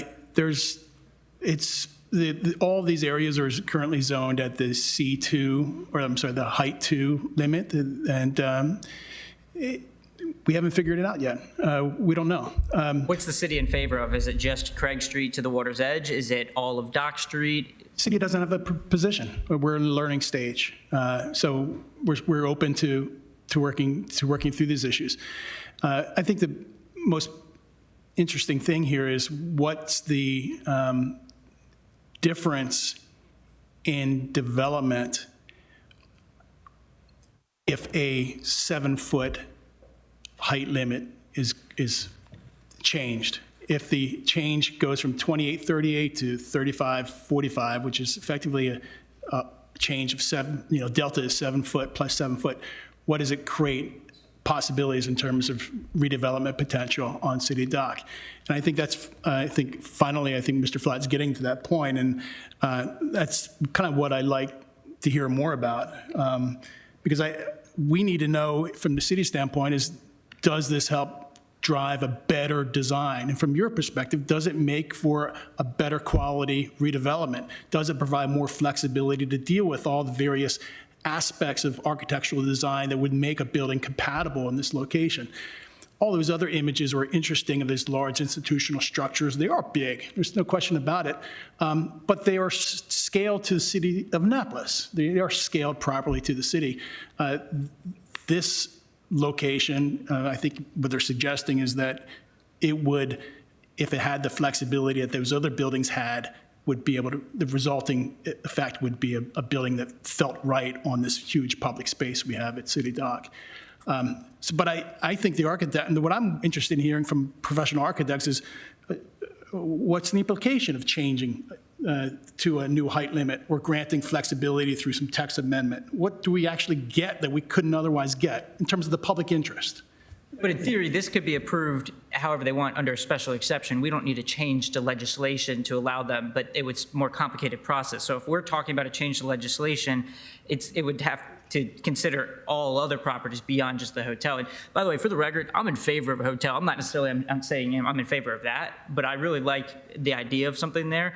But I think it's much more, I don't think it's appropriate for us to just talk about what you need for the hotel. I think we got to talk about the impact of downtown. And I'm not necessarily against the height change, but I think we need to go beyond, institutional, IHG needs 12 feet. I don't care what IHG needs. I would love a hotel, but like, what is the other properties there? What does that mean for them? What does this overall change mean?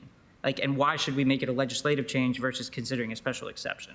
Well, a special exception is a different approval process altogether, but quite conceivably, you would still need a special exception even if the building height were increased by code. If I'm not mistaken, there's no relief on the height. You can't get a variance on that height. Have a special exception for planned development in C2? Not if it goes beyond the height limit. Not in this zone. You can have it, but it can't go above the height limit. I'm sorry, I was under the impression that a planned development could go beyond that. I mean, we have multiple planned developments that have exceeded height limits, so how is that possible? But this is a planned development is a designated specific use within various zones. It's not a use that's permitted within this zoning district. So the height limit is effective and a controlling factor to building in the area. So, one of the questions that I have is you talk about needing the height to make it viable. And, one of the problems with this property and the viability of it now is because nobody wants to invest any money in something that's going to be underwater a lot. But with this, and this is getting back to my prior comment, with City Dock flooding being mitigated, could this, under existing zoning, produce a viable development, getting to your point, produce a viable, vibrant development without needing any change?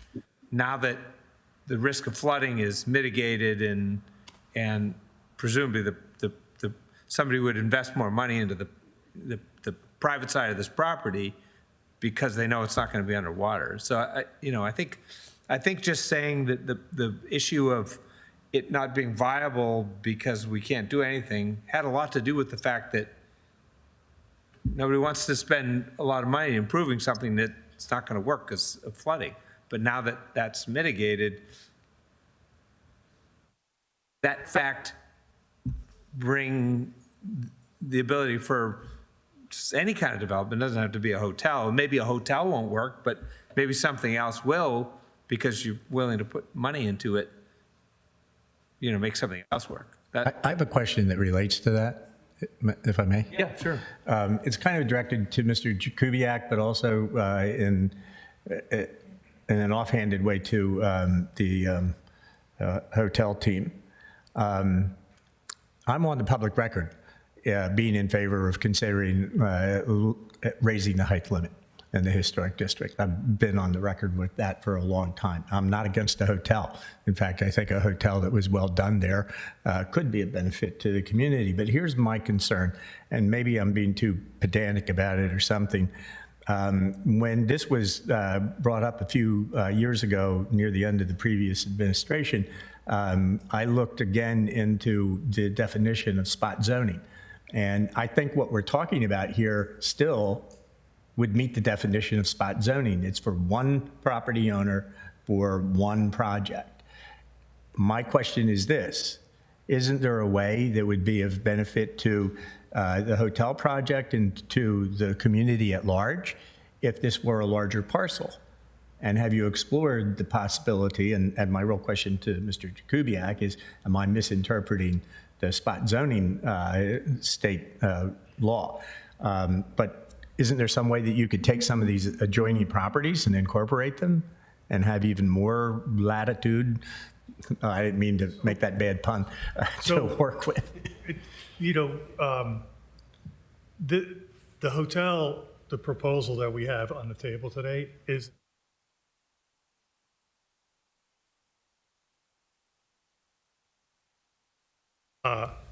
my colleagues, such as the one sitting next to me, you can go ahead and talk about it. I asked others to come because one of my really old colleagues was against this because of spot zoning, and we're not at all. First of all, we're a large properties, but is that enough, right? So, but we're not opposed to a larger conversation. We think it's good for the city to have a larger conversation. Certainly, a city with its waterfront full of parking lots is not a beautiful city. And as architects, we envision cities of Europe where there are no surface parking lots, where there are building urban edges, and the architecture creates a sense of place. And Annapolis is blessed because the majority of the city is like that.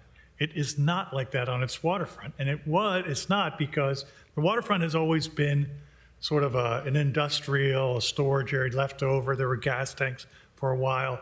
There was a parking lot. Like, you can ask viability of our site. We had this building has been a restaurant since I think, mid-'80s, and it has been, Phillips couldn't survive there and had a surface parking lot in front of it, right? So this building will not have a surface parking lot in front of it. To say right back in there, which is the alternative, or private townhouses, which is another alternative, right? So those are three alternatives, and there's not going to be an office building, and nobody really wants to see it become a church. But so I would love for my colleague to speak a little bit about that, because I think I have drawings to show you what the zoning are, what the opportunities are. I have a lot of other things to show you other than this project, and we can get into that too. But Well, one thing, I want to point out that Ms. Butler had her hand raised. Oh, yeah, go ahead, Diane. Oh, okay. I just wanted to ask Director Jakubiec just a couple questions before I forget. Are you still there? Yeah. Okay. Mr. Jakubiec, what other property owners on Dock Street have requested a change in the height requirements? I'm not aware of any that have, besides the current one. Okay. And then this is a follow-up to the question that the chair kind of talked about, but we've heard that it's just the hotel is not economically viable with the current height restrictions. And I think one thing that might be interesting is to do maybe, hire an independent consultant to see if there is a viable way to do a hotel there with the current height restrictions. Would the architect, Mr. Phillip, would you object to hiring an independent consultant to see that it is or isn't viable to have a boutique hotel in that location with the current height restrictions? I've been a hotel architect for 35 years. There's a whole team of people that have pointed us in this direction. If it were economically viable to do it without it, we would be doing it, believe me. Like, this isn't, but we're not opposed to an independent person confirming it, not at all. I think, yeah, no problem. We have confidence in what they'll find. Thanks. Keep in mind also that we've been at this for a while and unfortunately have been kind of ignored through the whole city dock process. And now that the city dock is under construction, it really would be great to sort of do this together. And we were sort of told to wait. And by the time it actually was time to push it, the previous mayor put up a proposal that we didn't really think was going to be a successful proposal, but it's what he wanted to do. And so now that failed and time is going and we're building a beautiful park and we'd like to be able to get under construction with that park, at least at the beginning of the end. Mr. Fillet, I just have one more question. Are you aware that your business partner has sued the city for damages Yes. because of the construction that will ultimately benefit you and your partner? If his business is able to survive to the end, yeah. Would it be feasible to, would it be feasible to survey all the property owners and ask them if they would, on Dock Street, and see if they would be in favor? Just for us to have an idea of what the other, because maybe if it looks like all of Dock Street and we have a response from all the business owners or real estate owners on Dock Street, that could help us better ascertain what the real stakeholders right there feel About what? about the height increase.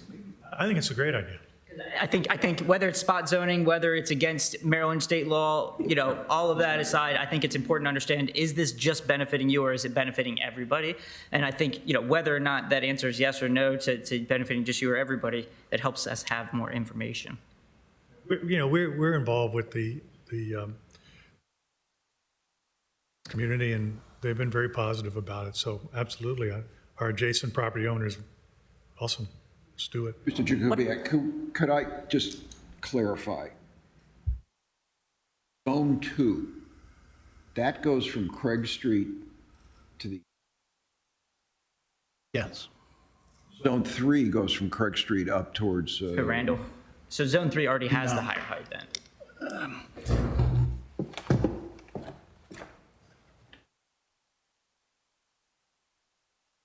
I brought the map just to verify. While Mr. Jakubiec is looking, I have a very quick question that relates to what we're discussing right now. Doesn't your business partner also own that mini mall that's on the other side of Craig Street? Why hasn't he considered some way of, as Mr. Cummings is suggesting, working with the intervening business owners and maybe having a larger parcel that could accomplish what you're seeking to accomplish without raising the height limit? It's not really a question of size. It's a vertical thing. It's a vertical proportion because because that is also zone 2838. And so again, it's 3 stories of 8-foot tall spaces. So it doesn't make more of a bad thing, doesn't make it a good thing. So you're saying that you can't have this kind of hotel with these height limits? That's the bottom line for you. We can't have a first-class, upscale hotel with the existing. We can have a motel. We can have a, Days Inn. So the easiest way to do this is to switch to MX because it already has the height restrictions that's there and it would change everything to zone 3. Is that accurate? This is the historic district, so we're not changing the zoning per se. I mean, I suppose that would be an approach, but we have... Isn't that a past proposal that had been brought forth before the council? I think so. No, not to apply mixed-use zoning to it. The zoning, the height zone is zone 3 or zone 2 from the water's edge where the visitor center is being proposed and constructed all the way down to Randall Street. So it encompasses both blocks of. It's up there now. Thank you. It encompasses both blocks of Dock Street up to Randall, as you can see there. in the light color.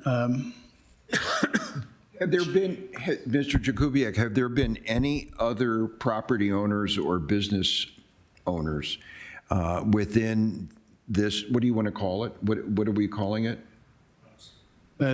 Zone 2? Okay, Zone 2, within Zone 2. Have there been any other property or business owners who have asked for a change in height? Not that I'm aware of, as I said earlier. Is this the only property owner and business owner who has asked for a change in height? Perhaps, but as a city here, we're facilitating this discussion, and it would be the city who would be writing the zoning text amendment. I'm not asking who's going to write it. I'm asking who has asked for the change. This gentleman Mr. here and Fallotta his is. partner, Mr. Blonder, is that correct? Yes, and he's entitled to do that in the zoning code. I'm not saying he's not entitled. I'm just asking as if he's the only one. He may very well be. I don't know. You can get a survey of other real estate owners and business owners of yes or no. Wait. Can I finish, please? During your term as planning director, have any other business or property owners asked for a change in height? No. All right. So if this is changed, who would be affected by this change in height? From all the way from the water's edge to Randall? It depends on how the zoning text amendment is, or map amendment is structured. And that's not known right now. We don't know. Obviously, if the entire light shaded area is zoned Zone 3, then it affects everybody who owns property in that entire stretch. If it's a more narrower designation, it covers fewer people. You have Mr. Fallout. Do you have a map or something showing just in that one first block? Do you have of the lots, the properties? Sure.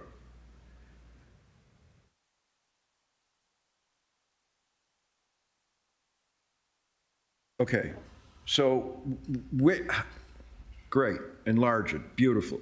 So where is, let's start at Craig Street. Sophie's Crepes, correct? Correct. Yes. Okay, now how many, moving all the way to the right and coming back in, how many of those lots are being consumed by your proposal? Starts at 17, all of that. What are the two at the end? The Welcome Center? Welcome Center and the open lot between us and the Welcome Center. Does your partner own any of the other properties? In the previous legislation, just so you know, stopped at Craig Street, okay? I'm asking. My partner also owns this parcel here. Which one? The old Acme. The old Acme. Yeah, the Harbor Square Mall. Okay, that's the only one, the only other one he owns, and no other on the block from Craig Street to the water. Okay.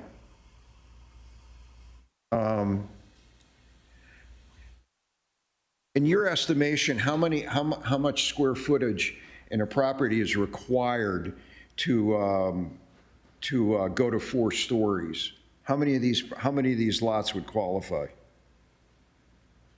Well, currently with the 2838, they all could be 4 stories, right? Because they would all be roughly, 28 divided by 3 is 9.3, and additional floor is. That's considered 4 stories. They're all 4 stories. Okay. They could all be 4 stories. They're large enough, even those tiny little ones. Even those tiny little ones. There wouldn't be an FAR restriction on others. The FAR restriction has been removed from the code.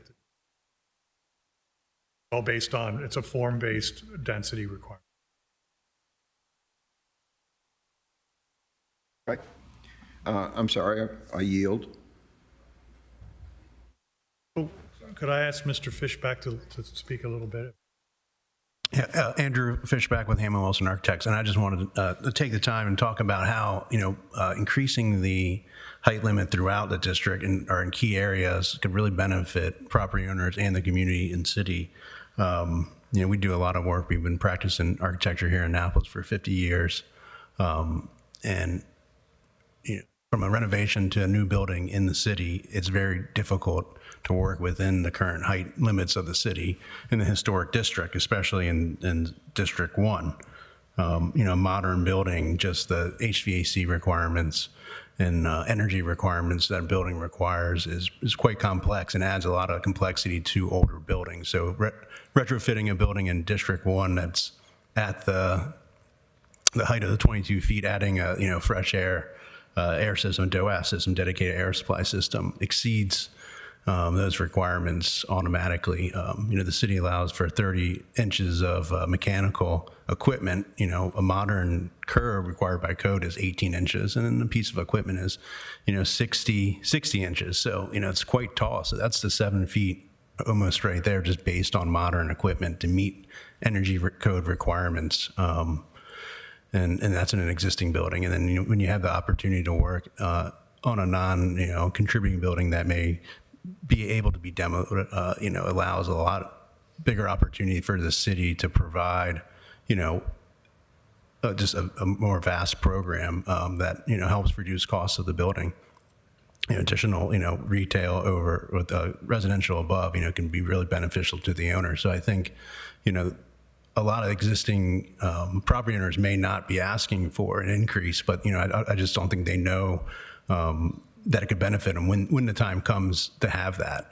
It allows flexibility. It may allow them to do something else that they never considered with their building. So I think that would benefit everyone. In Pinckney Street, Dock Street, Market Street, Compromise Street, Main Street, Church Circle, and West Street would be all good candidates to look at increasing the height limit there to the District 3 height limit.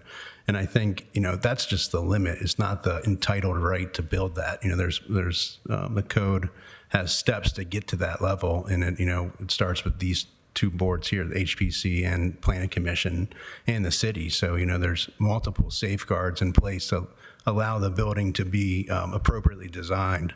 So kind of the higher you go, the more ability you have to can kind of design it within the envelope with the appropriate parties that have been put in place for the public. So I think, it's a benefit to have that. And, I don't think raising the limit takes those away and just entitles people to build things that aren't appropriate for that particular site, because each site is so specifically governed by the historic guidelines and the Planning Commission and the code section of site design. So I think allowing the height allows more flexibility for the applicant to make a more successful project for the city. For the city or for the applicant? Well, I think, a successful... You're combining the two, which don't necessarily combine. Yeah, I disagree. I think a well-designed, well-considered building that has, money spent on the materials and finishes versus, things you don't see to address code of required items, I think that benefits the community, right? If you live next door to me and I build a well-considered house with high-quality materials, I think it benefits you as well. And it raises, kind of raises the value of every property. Something to consider. There are a lot of angles to that, and I don't think tonight is the night to debate that, but when one raises values, one often pushes out people who can't. Okay. One of the things that occurs to me is that we should go back, based upon your desire to look at height and sort of bulk and mass. Is that okay with everybody? You want to go back to your elevations and what things look like from the front. I'm not really interested in what the inside looks like. Sure. And we can also talk about Prince George Street and what happens with deliveries, parking, valet parking, turnarounds, how it affects people who are trying to get to the water. So what, can you go back to some of those earlier slides? Unless you have something, unless you want to run through what you I just got? want to, in the spirit of the bigger context conversation. Yeah. I did do a couple of diagrams to just sort of show, to open up the conversation about, what is the status of the height limits within the historic district? And this drawing here illustrates the non-conforming parcels as they exist today. Okay, so what is in gray are all parcels that do not conform to the zone. And so you can see that there's already existing within the code, and these buildings are, some of them are buildings and some of them are not. But most, if they're not a building, then they conform because obviously they're zero, right? But, so just to give you an idea of that, right? So that's, second diagram is sort of the potential redevelopment diagram. And the reason why I did this diagram is to sort of show you what is possible or what could be possible if one were to build on the open space. And that's what these parcels are, or build on a non-historic building. So as you can see, I am not, obviously we know you could add on top of historic buildings, that's a possibility. That's not what this corresponds to, because in that case, all of this would be. But I think it's very difficult to build rooftop appurtenances. So I did not take that into consideration. So, and as you can see that these parcels here would radically change the feel of the waterfront in the city, no question. Taking away a parking lot and you're building a building, it's a radical change, right? So that's all this. But it also, if you look at a city like Portofino or European cities, they don't have surface parking lots on their.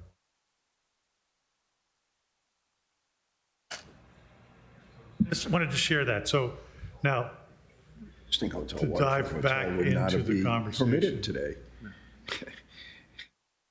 Not afraid to Do you have a plan for parking? Is it under the building or? So there's no parking that's required for the project, just for the record, right? We do have the thinking that maybe we'll do some tandem spaces below the building, but the building right now is proposed for 84 rooms, and we could get about 26 of those spaces, right? 26 parking spaces? Where would those be, though? You said below? Oh, great, below the building. And let me.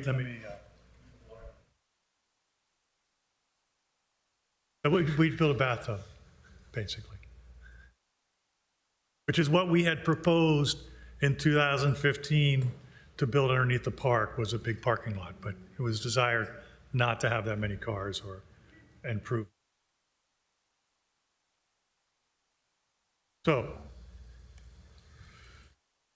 let's go to. Mr. Waldman asked about the elevations, the building elevations, not the floor plans.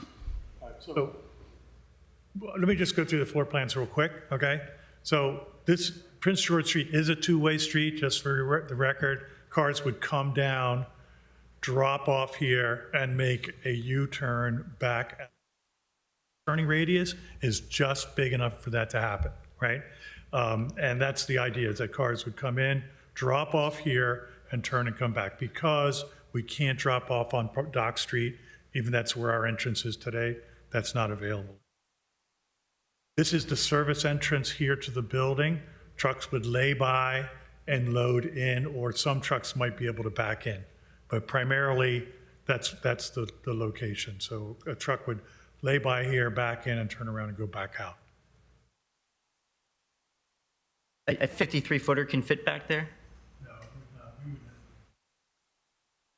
Building would not be serviced by a 53-foot. And where does the truck go? It goes out Prince George? Go out Prince George Street, like it does today. You know, there's the trucks that service the restaurant out there now, the same circulation, same Are they process. allowed on Prince George Street? I know only buses are allowed on Prince George I Street. don't really know where they go and how they come, but they're circulation for service vehicles to service the restaurants.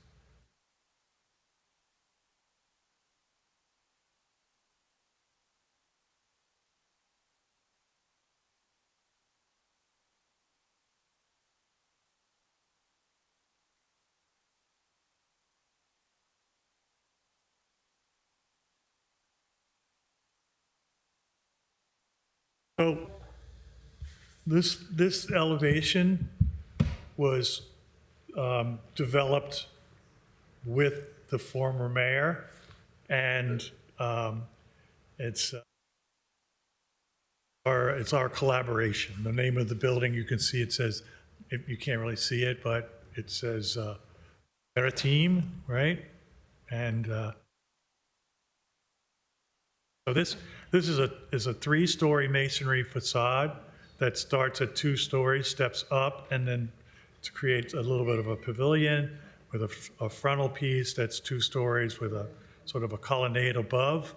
And both those treatments are in the middle and at the other end, other sort of symmetrical approach. A lighter, more glazed attic, upper level, and then the roof.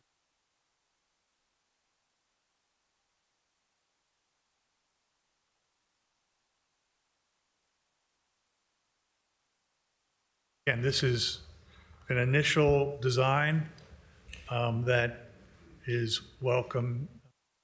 One of the problems with a large building and to the height that this is that it, and with the length and width that it has, is that it is experienced as massive. Okay? Too big. Whereas everything else on that side of Dock Street is small. Even the 4-story building or 3.5-story building that's almost next to it. That's the problem with this design, okay? And that's an aesthetic issue. Okay? Where you have those, up on the top floor, you have those 2-windowed not even protrusions, but if there were something that makes those distinctive, perhaps it was, an arc or a half circle or something that makes the facade of this less massive and overbearing, then you might receive a better reception. I recall the criticisms when there were 2 or 3 buildings built on West Street. It was called, what was it? Oh, now I can't, the canyonization of West Street. And that's kind of what this is doing, okay? And of course, if it were not that high, it wouldn't feel that big. So when you play with the height, you're making the thing get a lot of public resistance because there's nothing that really articulates this facade. It's just acres of red brick. Now,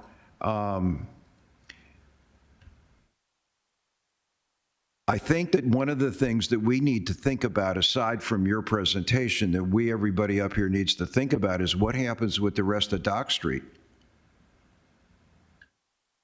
Because I could see, you could see, combinations where lots are now combined, and then you could start to see people saying, oh yeah, I can go 4 stories. And then they're going to be complaining about not having enough room for their mechanical stuff. And so I think that partly what you need to think about is what happens on the rest of Dock Street. And almost, certainly up towards Randall, it's all small stuff. And it's the small stuff which is the character of much of downtown, other than that hotel, which you say, blah, blah, blah, but it would not have been approved today. the waterfront hotel. There's no way that that would have been approved. On your point, while he's talking about that, can you pull up the parcel where you identified the ones that could be developed that aren't historic? I think it was Sammy's Deli, I think it was the Harbor Square Mall, the two buildings adjacent to this one, because I think that's a really important part. It's the Bank of America and Sammy's Deli, and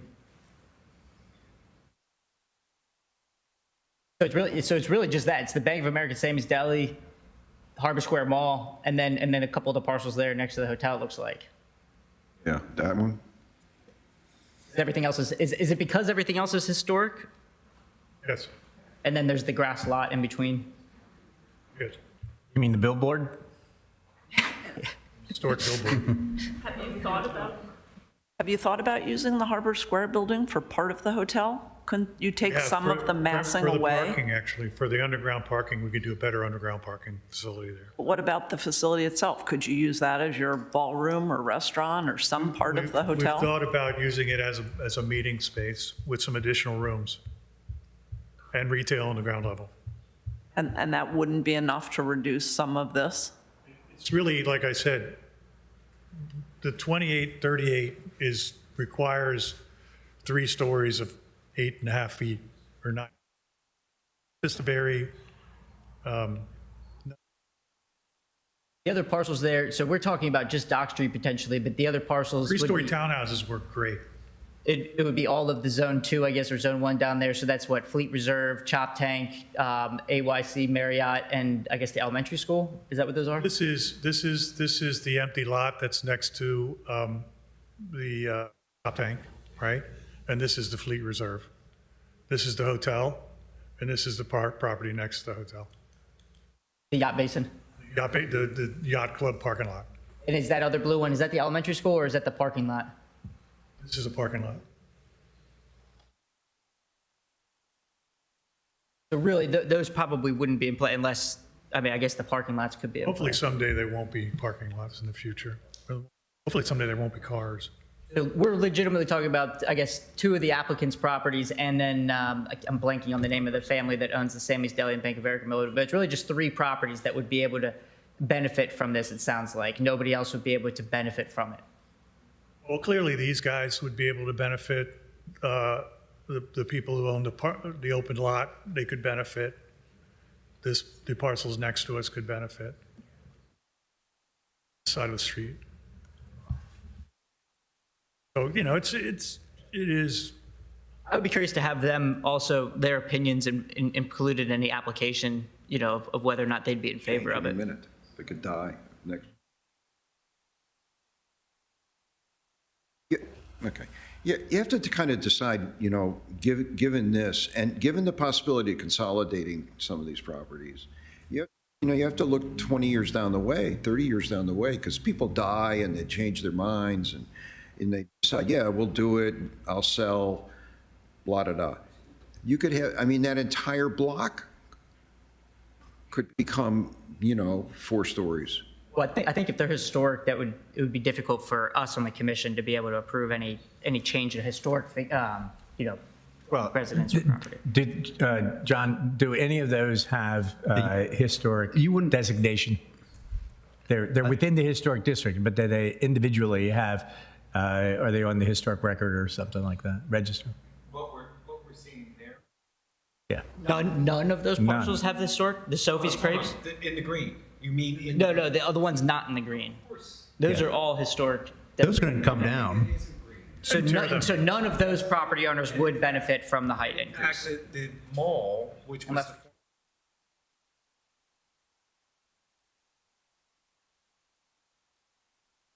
Yeah, to say that they're all going to get combined and torn down, that's not possible. That's not. That's correct. You're right. They would not be able to be torn down and consolidated easily. But anyway, on that point, Mr. Follett, I do think it would be critical to have the couple of other property owners that are in the blue shaded area, have their opinion for the record, whether or not they'd be in favor, because I think that helps us understand, is this just benefiting the one parcel or not? Because I think that's an important question that I has think been it's raised. a reasonable thing to do, absolutely.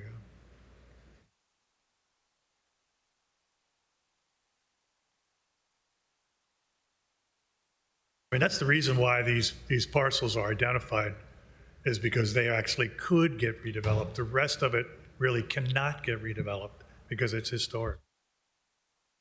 We have a slide showing an elevation that does not include the increased height.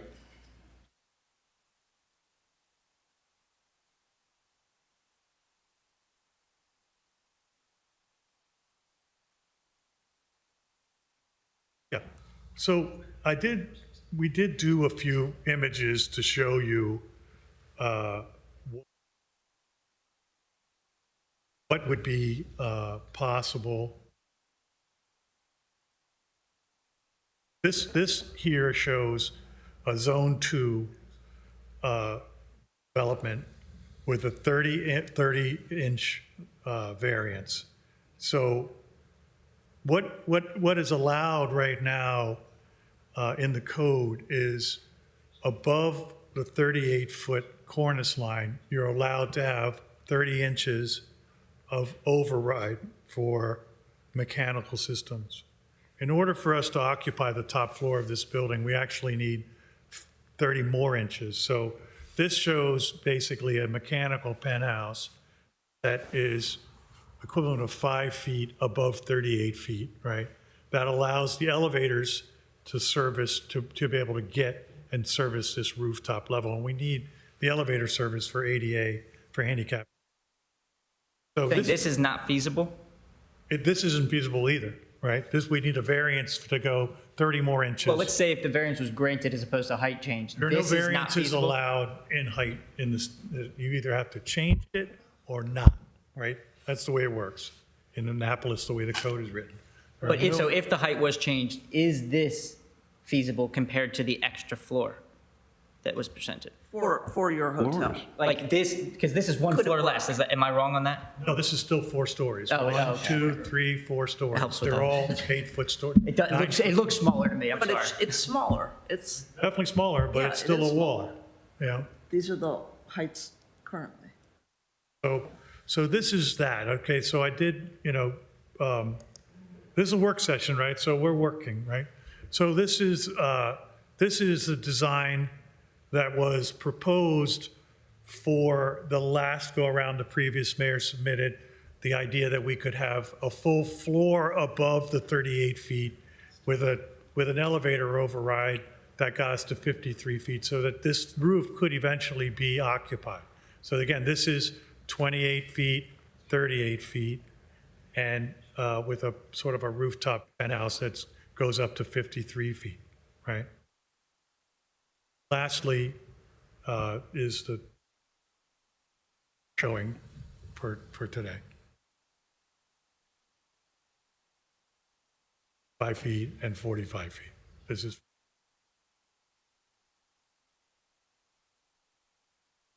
And the mechanical would all be enclosed here. There would be no.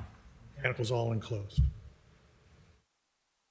Under this scenario, what would the ground floor, the facade level be in the ground floor? 12 feet.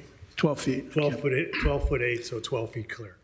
And what would it be under the previous compositions?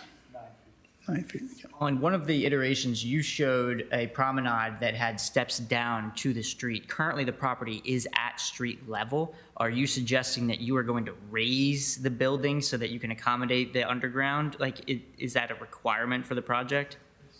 No, but this, in order for us to actually be able to, with this requirement here, so this, if we were to build this, I'm sorry, if we were to build this building here, right, we would change the plan. The plan would look like this, so that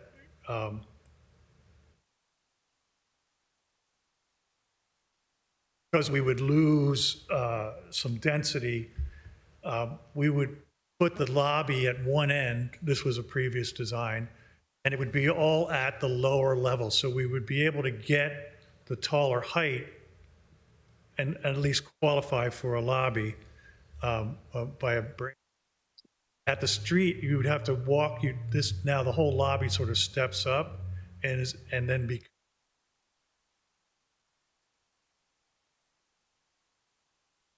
park. So, and then the balance of the parcel would be guest rooms. So this is Along the street is where all be guest rooms. Along the promenade? So from an urban design point of view, the proposal that we have on the table is much stronger.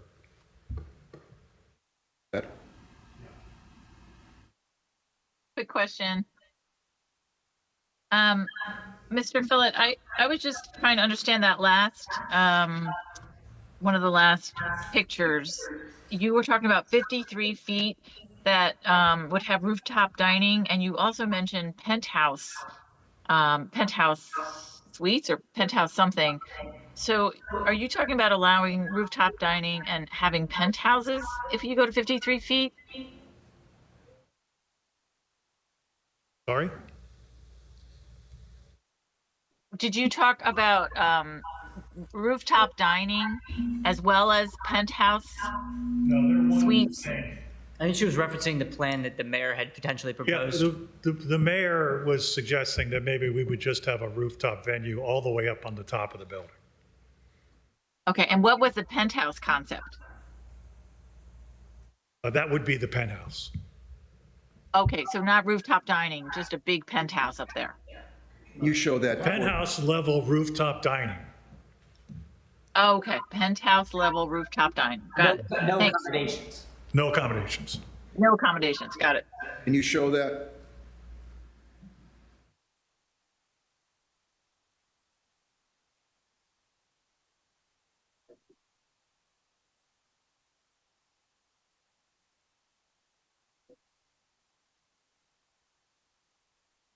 Oh, the Buckley variance. You had a floor. name pla- right, though. You had a floor plan. Oh, you did it. You had a floor plan for Oh, am I the. missing an E? Oops. You had a floor plan for the rooftop.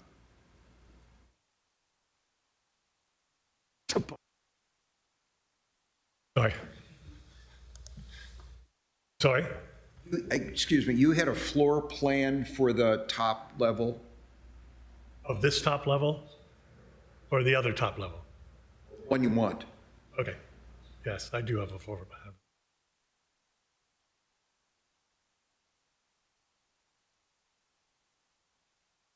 So this plan shows the elevators would come up and actually operate two ways. You'd be able to, if you were going to the rooftop venue, you would go plan south, and where there would be a bar and a indoor-outdoor space and a terrace on two sides.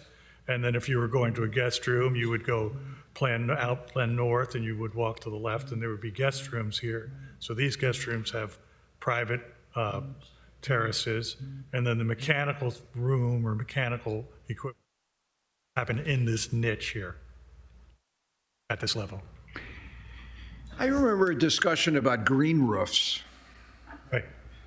That has disappeared. So no, on top of this whole thing would be a green roof, right? On top of this whole thing. Yeah, so in other words, above this, Yeah. There's a gabled roof.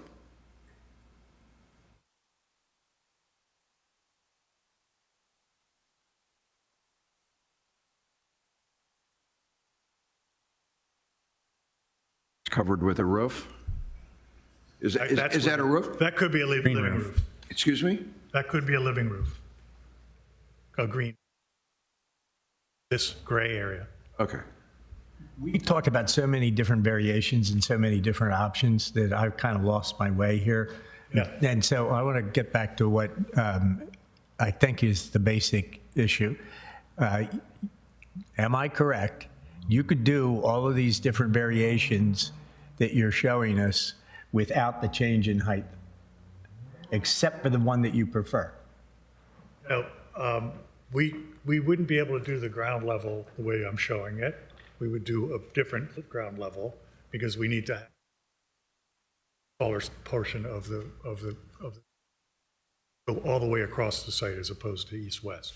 So if you didn't get the height increase, would any of the variations you've shown us be possible and satisfy your? Not and get a, not and have an upscale hotel project. Okay, so it all depends on Moderate. getting And height increase. because of the construction project, the cost, construction costs are basically the same. Doesn't financially work. To state it one more way, so I feel like I leave the room and Wouldn't get it understanding financed, it. wouldn't be able to build it. Okay, yeah, you got to have a luxury hotel Gotta have to a do what luxury you want to do. Upscale. Can you explain that a little bit more? Like, I understand the fixed costs of construction. If you have 5 more rooms, it doesn't cost, but it could be a more expensive hotel. I mean, explain why you have to have exactly that size to make it viable, because there's a lot of investment in Annapolis recently of very small boutique hotels. So can you just explain that, why you keep saying it won't work? Because, as you can imagine, building a bathtub, it's very expensive. The construction costs are really high, right? And you have to do that no matter what, because you're going to need to build the service area, the additional space to service the rooms and run the hotel has to exist, right? So that is what's going in the basement of the building, right? Those expenses are higher than a little boutique hotel that you're seeing downtown, or even the hotel that they built on the near the Naval Academy, basically 100% above grade, slab on grade, reasonable, much more economical. So The because Alumni Center, is that what you're talking sorry? about? I think it's a Town Place Suites maybe, or what, I don't know. It's the new one at Park Place. Oh, Yeah. in Park Place. How many rooms are being proposed? 84, and that doesn't change with the height at all? I think it's a little bit less, 80. I think we had 80 in the other scheme. So, yeah. So it's not the size of the room, it's the vertical, it's the ambience of the room. Like 8-foot ceilings are pejorative. So, Back to height though, so. people don't pay money. $135, no problem. Right. But you were trying to get 200, 270. That number helps us pay for the investment. The version that you want includes raising the height of the building and adding this promenade there because you want it to be at grade with Prince George Street. And so there's 4 feet plus or minus that are being added to the whole thing. So I guess there's 2 questions here. Is like, if you could get the height that you want, but that was not something that was permitted to have that promenade added, does that work? Because you had talked about the feasibility of the lobby requirements for hotels and whatnot.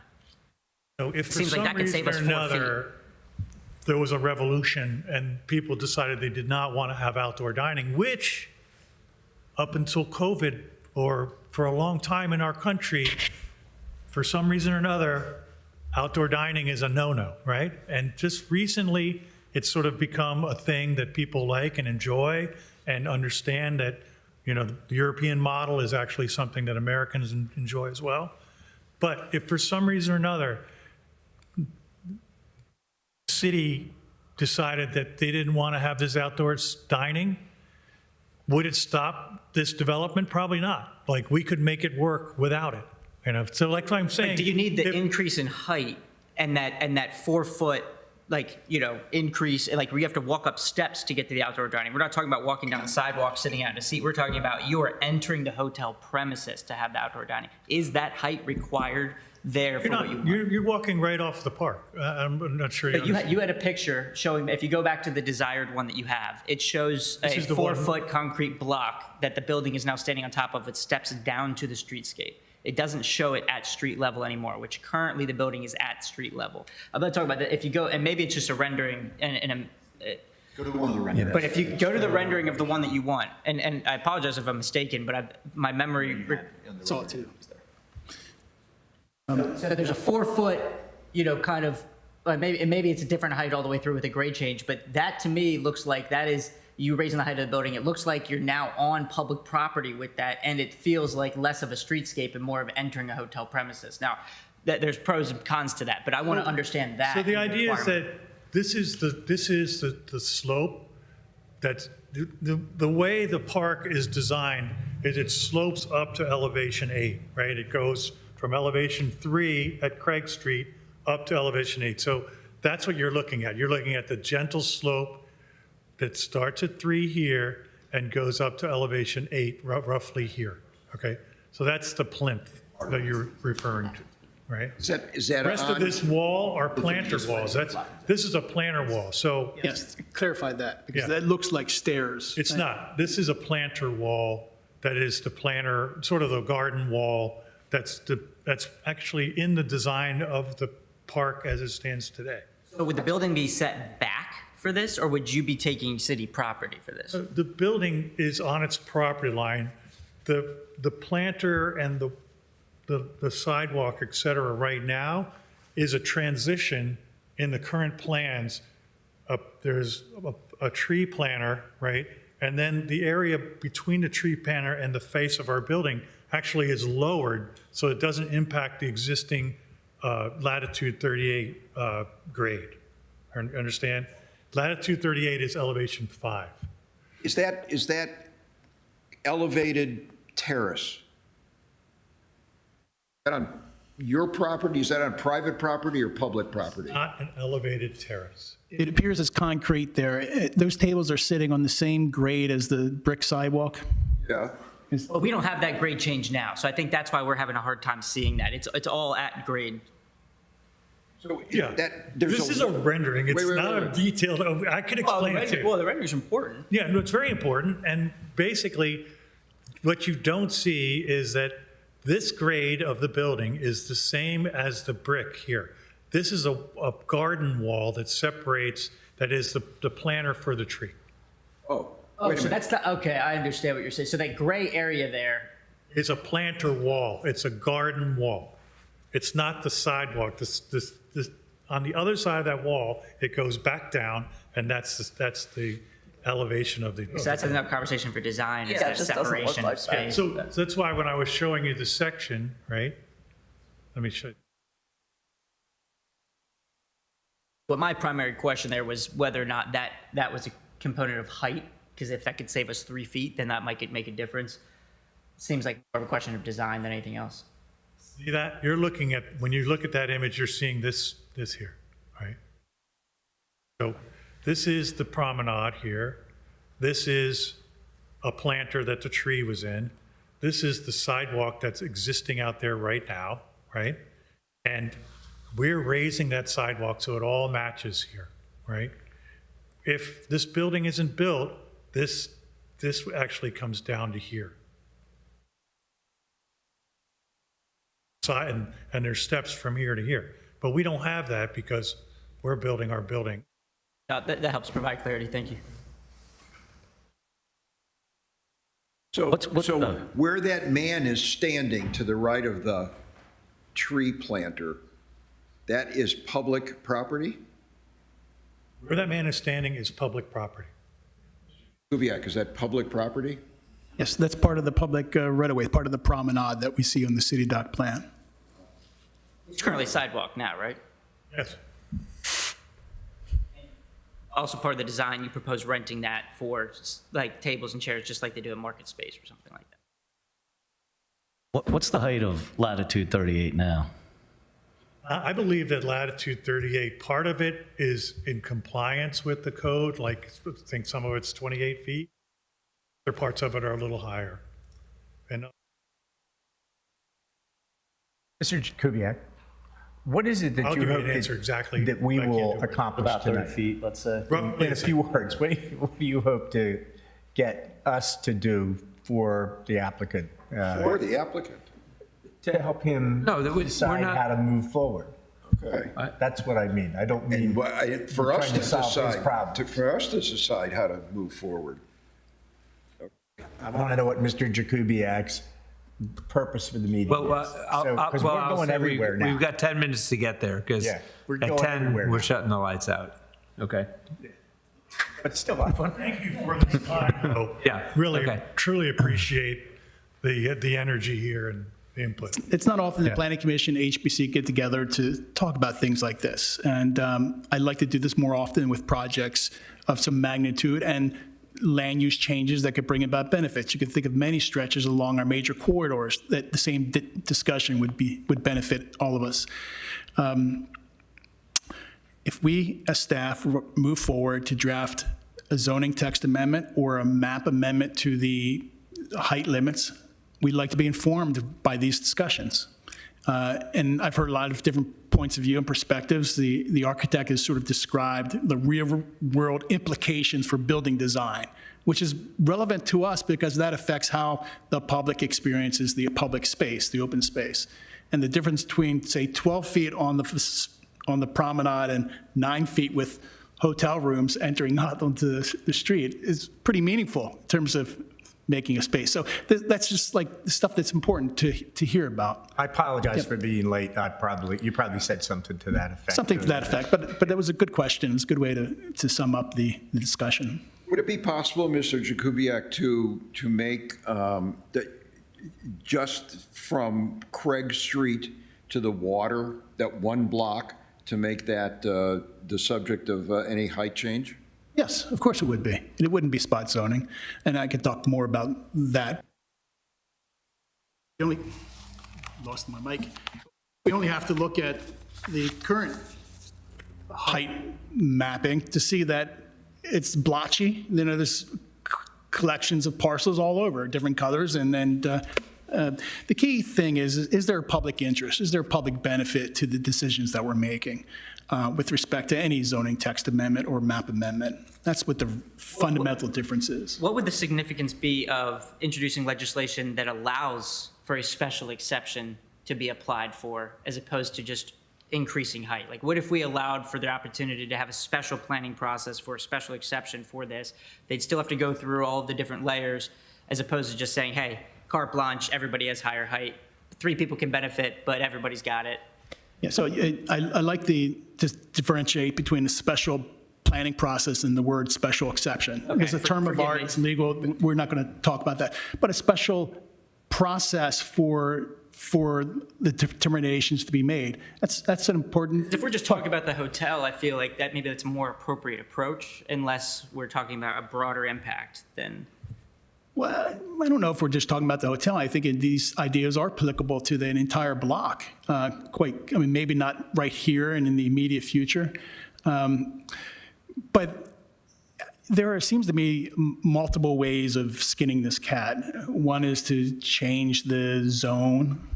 One is to create flexibility in the code, much like the mayor's amendment last year, which actually was sponsored by 5 council people, that dealt with the unfortunate situation that the only thing you can place on top of the roof is something 30 inches or lower. This is impractical in today's world of building.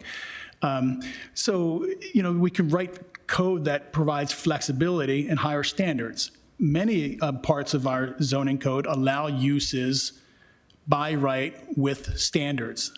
The standards are clear, they're concrete, they're hard standards to meet, but it provides the decision makers the flexibility to evaluate an application, but also the detailed standards by which one considers whether it's approvable or not. So that type of a process is relevant, makes sense. So there's like 2 or 3 different approaches to drafting zoning text amendments or map amendments. So we might think in our respective commissions of things like the kind of design standards that we would want to have applied to this particular little zone. And to your point, I see that stretch of building as, at least in these illustrations of showing brick, as almost looking monolithic. And I'd want to see the Planning Commission, HBC engage in real discussion about how to break the mass of that down through good architecture. I don't think this is the venue to get into that necessarily, but tonight. But to me, that's really important. I look at market space from Zachary's down to where Maria's used to be.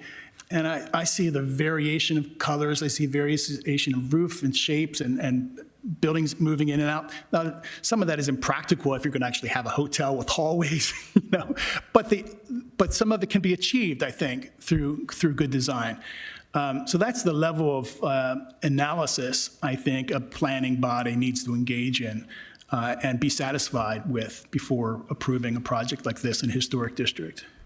But right now, we don't even get to that discussion. We What can't does the get to city that. recommend, though? Do you recommend that we talk about a height increase in the legislative text amendment? Do you recommend we talk about special situations or processes for, something like this? Like, what do you think, from the city's perspective, is a better way to approach this dilemma that we find ourselves in?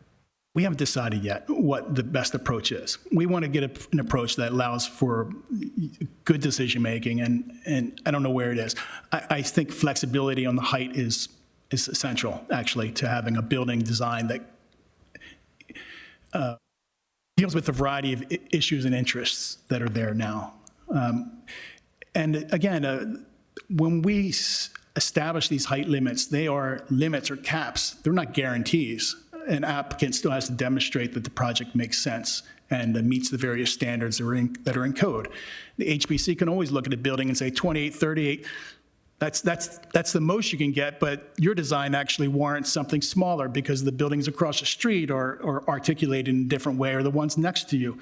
So there's not a guarantee that a maximum is going to be delivered.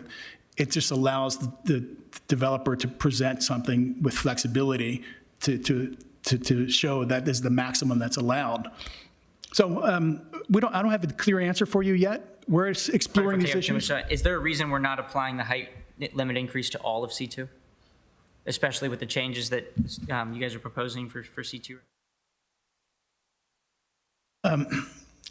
Only because we just really haven't done the comprehensive analysis over the entire C2 district to see that. But there are a variety of buildings within the C2 zone that are non-conforming, clearly, or higher than the C2 zone would allow.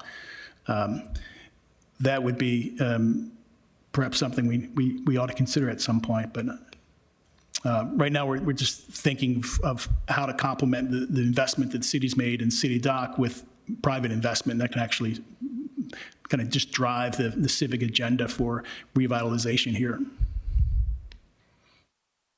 It's not necessary that a hotel get built there, is it? I don't think it's necessary. Could be apartment building. The apartment building, perhaps townhouses are actually, and Mr. Fiat has mentioned that before, but in evaluating this and other sites within the city, that sort of sets up as a project that may not be in the public interest so much, but it's allowed by code. You're defining the public interest. Give us some feedback as to how you're looking at that. Mixed-use development that supports walkable community, that provides economic development, strong economic impact, and provides a public welcoming face to City Dock. We always imagined that the City Dock Promenade would be populated with activity and tables and vibrancy and perhaps live music and things like that, that would have a strong public benefit, that this super wide promenade that you could drive multiple trucks through was never intended just to be a walkway. It's intended to be a living space. Would like to see some consideration of a benefit to residents. This is perhaps wonderful for day trippers and weekenders, and I certainly love to travel and stay in nice hotels, but I also see the Prince George Street Park that's going to now be a turnaround for drop-offs and trucks and lots of things like that. Prince George Street and the surrounding streets, more traffic. Does this benefit residents in any way? Taxes, yes, that's nice, but our taxes are already plenty high. I doubt they're going down. Just in thinking about the use of this space, is there anything that would be in this space that would benefit residents? Maybe a gym we could all use, or, I don't know, something. I do think eyes on the park also. You'll have X number of people looking and. And one thing to note, though it might be premature, I'll say it this way: any development proposal on Dock Street is going to have off-site impacts, just like any project does. And those off-site impacts will have to be mitigated. A facility like this will attract pedestrians. Our sidewalks leading up to this location are really inadequate. it's quite likely that I might recommend, our department might recommend, that any developer of a major project in this area make a contribution to improving the Dock Street sidewalks. But the Prince George Street sidewalk. Perhaps the Prince George Street. I mean, we have power lines that are an eyesore in that area. I don't even think they even work well with a hotel, but they clog the sidewalk. I mean, these are not to mention the environmental benefits. Every development improves stormwater management to a massive degree over existing uses, particularly projects like this that have pre-existed before our modern stormwater management regulations. A green roof here would actually have substantial environmental benefits for the community. So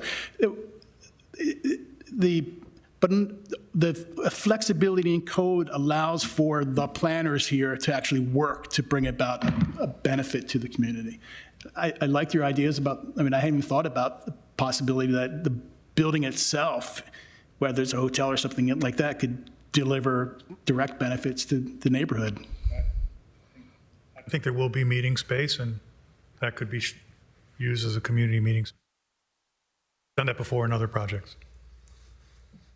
All right, well, I think that's a great place to leave it on an up note. So thank you for coming in and Very much for the allowing us to consideration. give you some Thank you. feedback, and I hope it's been productive for everybody. Yes. Good. Want someone All right. to second that? All right, well, thanks again on behalf of both commissions. Thank you for having us. Thank you. Next. Done.